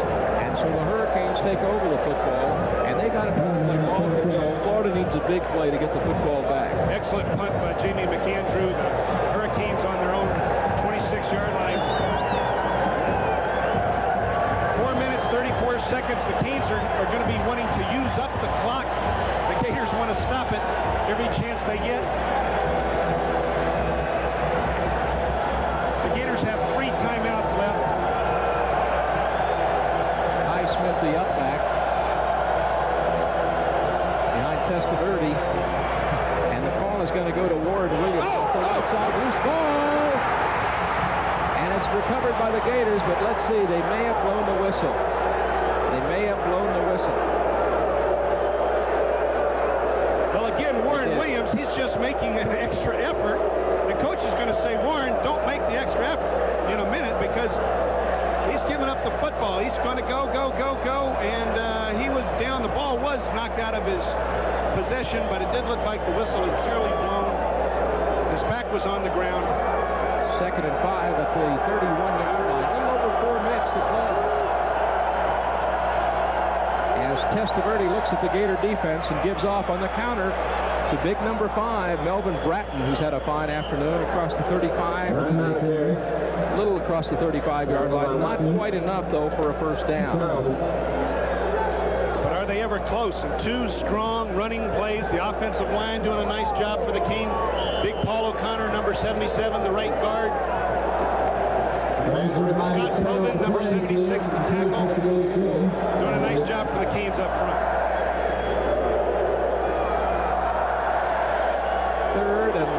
less than a yard. Ball on the 36-yard line between the 35 and the 36. As Vinny Testaverde gives off, and the give-off is going to go to Highsmith, who gets the first down across the 40-yard line. So that keeps the Hurricanes drive going. And there's 3 minutes and 15 seconds left on the clock. Well, that's a 234-pound fullback. Alonzo Highsmith is getting a lot of attention by pro scouts, obviously. Melvin Bratton's just a junior. Tremendous running backs in that stable for the Hurricanes. Here's Testaverde now with that pro offense. And the give goes to Highsmith.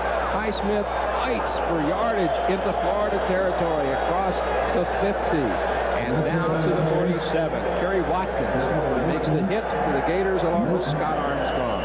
First down for the Hurricanes.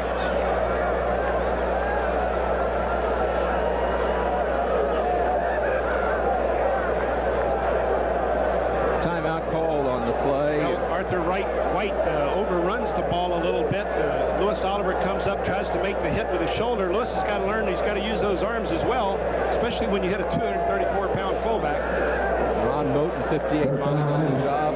Highsmith being walked off the field. 14 carries, 52 yards this afternoon. Now there's some Gator fans that refuse to give up, and I don't blame them. 2 minutes and 45 seconds to go. Alonzo Highsmith still on the field, being looked over by the trainers. First and 10 for the Canes on the Gator 48-yard line. 2 minutes and 45 seconds as Jimmy Johnson walks off with Highsmith.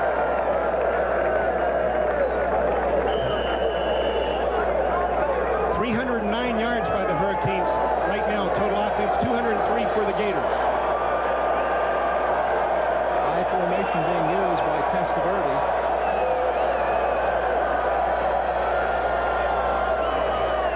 The give-off is going to go to Warren Williams. Good gainer inside the 45 and down to the 43-yard line of Florida. It's Warren Williams, a junior out of Fort Myers. David Electa, number 73, doing another fine job for the Canes up front right there. The Gators come in with a safety blitz, and they just hit the crease just inside the safety as he was blitzing. And boy, once you get in that secondary with those safeties blitzing, there's no one there. 2 minutes to play. Highsmith back in the football game. He and Warren Williams behind Testaverde. Highsmith gets the call, trying to turn outside, and comes out of bounds right here on the near side. A minute 49 to play. The Hurricanes leading the Gators 23-15. Well, Jimmy Johnson didn't want that to happen. He didn't want that clock to stop. He's going to tell those backs next week in practice, do not get out of bounds. Do not get out of bounds. Every time the clock stops, it helps the Gators, obviously, and the Hurricanes want to use that clock. There's Albert the Alligator exhorting the crowd to get behind Florida. Third down, and about a yard to go. The call goes to number 5, Melvin Bratton, stacked up at the line. I don't think he got it. May have. We'll have to see when they unpile. Well, I think it's irrelevant. They'll probably go for it again. Although, I don't know. Let's see. Maybe that'd be rather silly with Kerwin Bell getting the ball on the 40 if they don't make it. I don't think he did make it. Let's see. It's going to be short. Let's see what the call is. Yeah, Jimmy Johnson's going to go for it. He is going to go for it. And here's our mid-state player of the game, Jarvis Williams. 2 interceptions and a fumble recovery this afternoon. Well, we talked about that Gator secondary being one of the strengths of the Florida defense, and they did hold Testaverde under control for most of this ball game. Great field position allowed Miami to get on the board, but that's the way the game is played. You take advantage of those situations. Testaverde only getting 161 yards now, but all the statistics in the world are irrelevant except the one that says score. Right now it's 23-15, and the Canes are going to go for the 4th down attempt in Gator territory. 1 1:31 to play in the football game. Fourth down coming up. As Jimmy Johnson talks with Vinny Testaverde.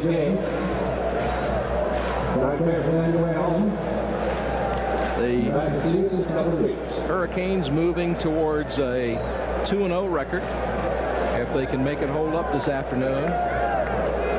This is a very, very important down coming up.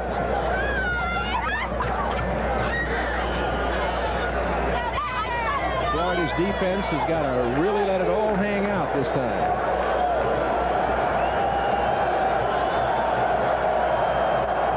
Two tight ends in the game.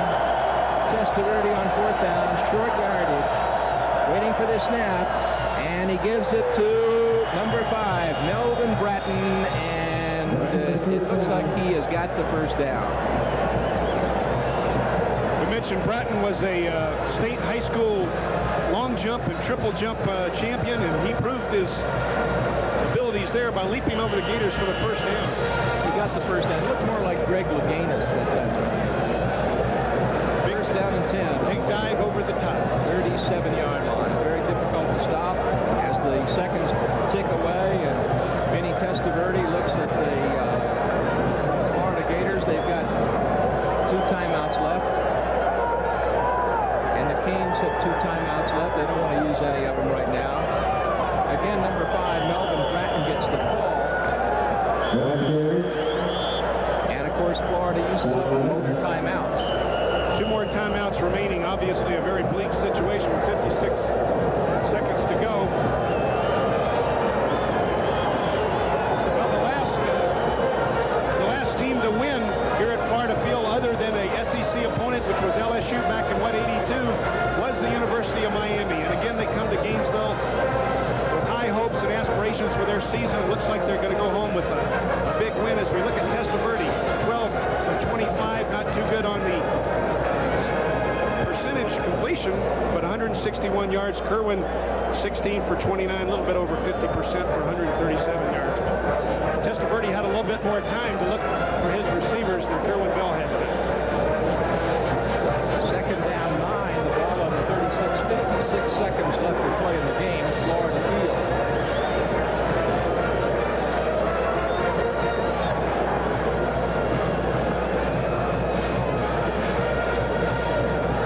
If the Hurricanes win this afternoon, they're a good road team. This will be their 12th straight regular season road win. Gators have been unbeaten in 21 games at Florida Field. They haven't lost at home since they lost to LSU back in 1982.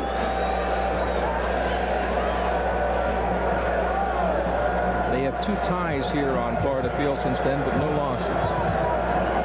2nd and 9 on the 36-yard line. Testaverde gives to Highsmith, and Highsmith brought down at the 35-yard line. Florida's got 1 timeout left, and the Hurricanes have 2.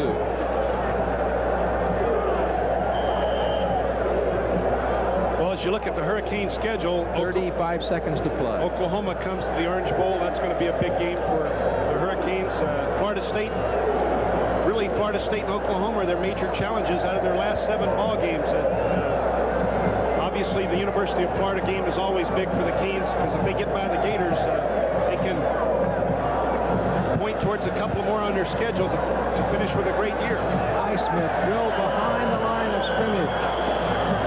Less than 10 seconds to play with 9 seconds left. The clock stops. But Florida takes this coming week off before hosting Alabama here at Florida Field on the 20th. Alabama, big winner over Vanderbilt this afternoon, we understand. Well, the Gators will have that week off to regroup, get ready for an SEC challenge. Obviously, a disappointing pill to swallow this afternoon, but let's give that University of Miami team some credit. They've just got a lot of talent on their ball club. Jimmy Johnson had them ready. This afternoon, they took advantage of some turnovers. The punt return that was fumbled turned into 7 points for the Canes. Of course, they gave up an interception that turned in literally to 7 points for the Gators, but he who makes the least mistakes generally does win a big game like this. I think you have to pay a lot of tribute to a lot of the defensive ball players for the University of Florida going against a great passing attack and a great running attack like this, as well as they played, especially in the first half, played a great first half of football against Miami. 4th and 11 at the 38-yard line with 9 seconds to play. And Vinny Testaverde hangs onto the football himself and runs to the far side and will run out of bounds on the far side of the field, and he is taken out over there by Jarvis Williams. 2 seconds left to play. And 4th down, and that means that they'll kick away.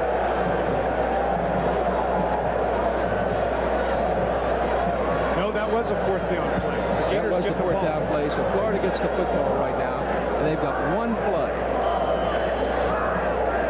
Well, Doug Flutie did it, didn't he? Yeah, we'll see what happens.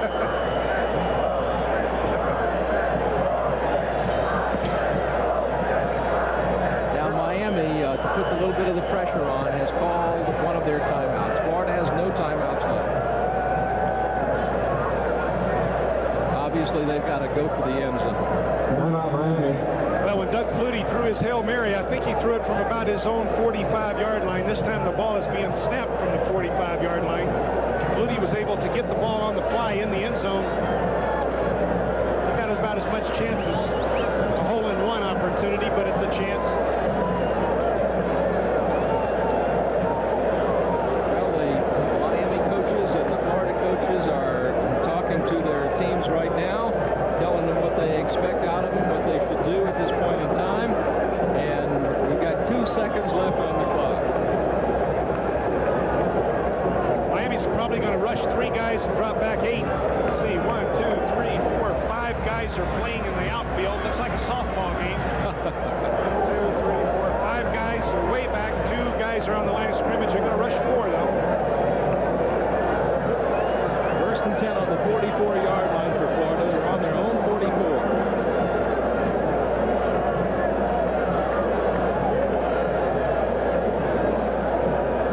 And Kerwood is going to be sending everybody long.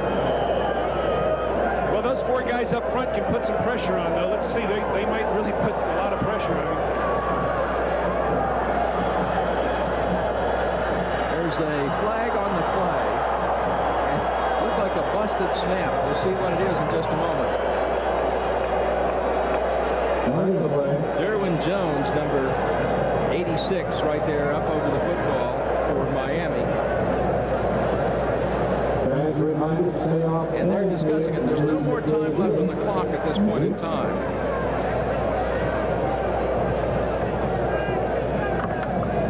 Illegal procedure against Florida.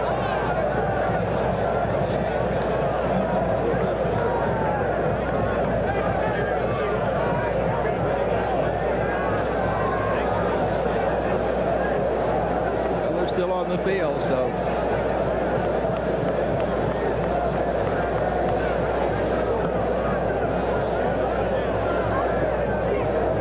waiting for them to march it off right now. And they do. Back to the 39-yard line from the 44. Well, a game cannot end on a penalty. Obviously, they have to accept the penalty and have them march it off. That's so they've got the situation. 1 more play. There you can see some of the deep men just a moment ago from Miami. They're so deep almost, we can't see them on our monitor.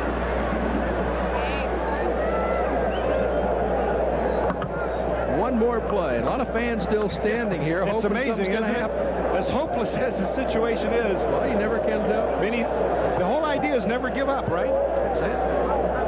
1st and 15 on the 39-yard line. 1 play. Well, Jimmy Johnson is saying the center snapped the ball and the play should be over. I don't know why he's debating so vigorously. Probably because he'd like to go ahead and go home right now. Yeah, he's worked so hard to get this victory, and he wants it. 23-15 is the score. The Hurricanes of Miami leading the Gators of Florida. Now they're going to come over and tell Galen what Jimmy Johnson's point of view is.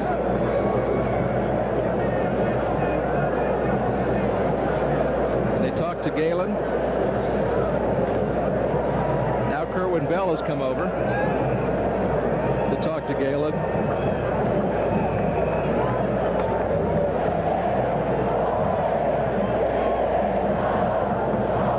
So the Hurricanes of Miami are trying to protect their lead, and Florida gets one more shot.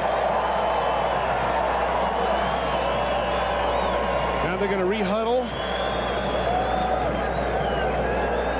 Probably call the same play. Wish and hope number 7.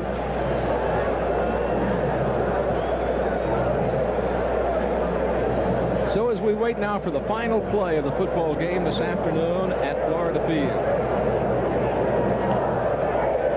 The Hurricanes will head south and host Texas Tech next week in Oklahoma the 27th.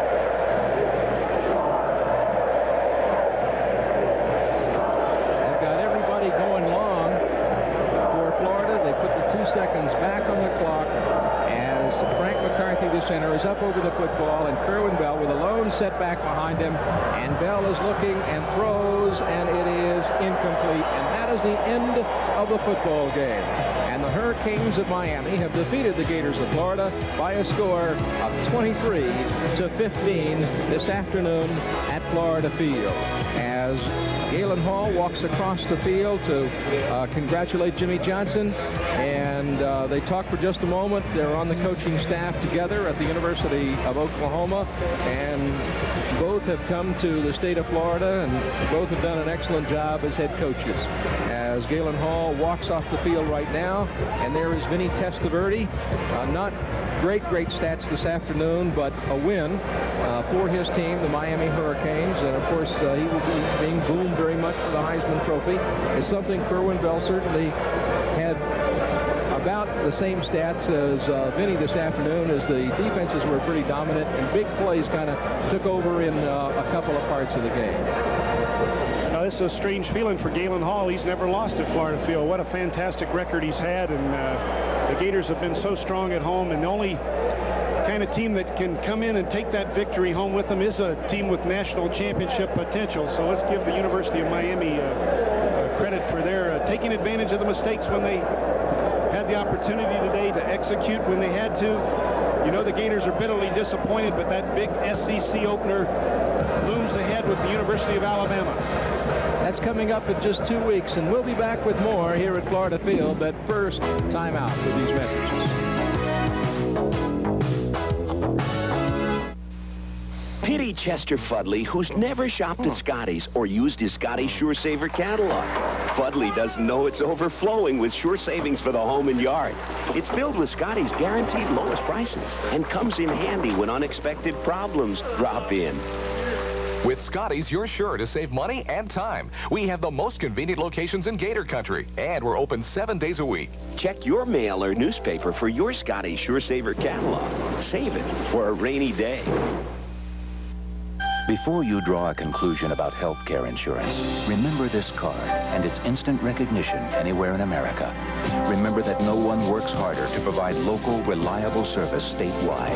Remember the wide choice of health care programs, quality programs at affordable costs. Finding answers to health care costs is what we've done for over 40 years, longer than anyone else. When you remember that, there's only one conclusion to draw: Blue Cross and Blue Shield of Florida. Frozen concentrated orange juice from Florida tastes fresh because it's frozen fresh. The freeze is the reason it tastes so fresh. The freeze is the reason it tastes its best. With the Florida seal of approval, you know it's 100% pure orange juice that meets standards even higher than the federal government's. And you know it tastes fresh because it's frozen fresh. The freeze is the reason. Orange, you smart. Subscribe now to GatorBait, the sports weekly for Gator fans. Call collect 904-372-1215. Don't wait. Get GatorBait. We're back at Florida Field, where the University of Miami Hurricanes have just defeated the University of Florida Fighting Gators by a score of 23-15. The first loss here at Florida Field for Galen Hall as a head coach. Certainly this afternoon, which were promised to be a great offensive fireworks show, didn't turn out to be that way. It turned out to be a dominant defense by both squads in the first half of play. An excellent job by Jeff Dawson, the place kicker, who kicked 3 field goals and kept Florida right there, gave him the lead at the half, and of course the Hurricanes making some big plays. We might mention about Jeff Dawson, Jim Gallagher. Jeff had a tragedy this past week, lost his mother in a battle to cancer, and you know, there was a lot of heaviness on his heart out there this afternoon, but what does he do? He goes out and kicks 3 field goals. So we want to send our condolences to the family of Jeff Dawson. Under very, very, as you point out, extremely difficult circumstances. Taking a look at some of the other things that happened this afternoon, the University of Florida now has a week off to prepare for Alabama. The University of Miami goes back to Miami, and they'll be facing Texas Tech down there in the Orange Bowl. As far as the Gators are concerned, they got to get that offense really cranked up between now and the Alabama game. Oh, it's going to be a big battle with Alabama. Again, that home field advantage has some meaning here at Florida Field, and the Gators hope to crank up this SEC race in a hurry, facing the Crimson Tide. You know they're going to come here with expectations of winning that ball game, especially as they see the Hurricanes were capable of doing it to the Gators. Our thanks to everybody on our production staff this afternoon, and thank you very much for being with us, ladies and gentlemen, here on the University of Florida Fighting Gator Television Network. For Jim Yarborough, I'm Jim Gallagher. Thanks for being with us. Good afternoon.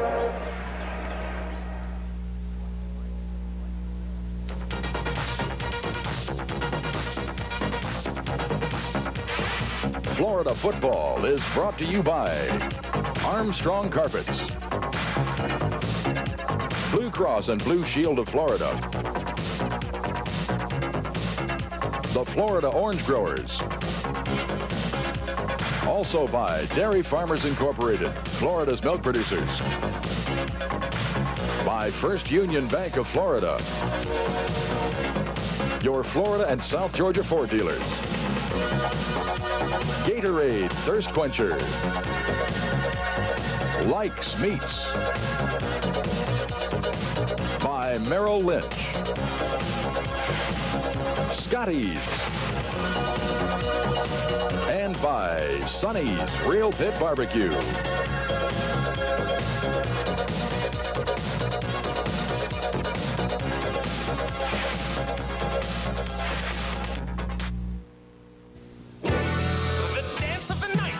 To begin, get the world on the floor and give it a spin. This night calls for love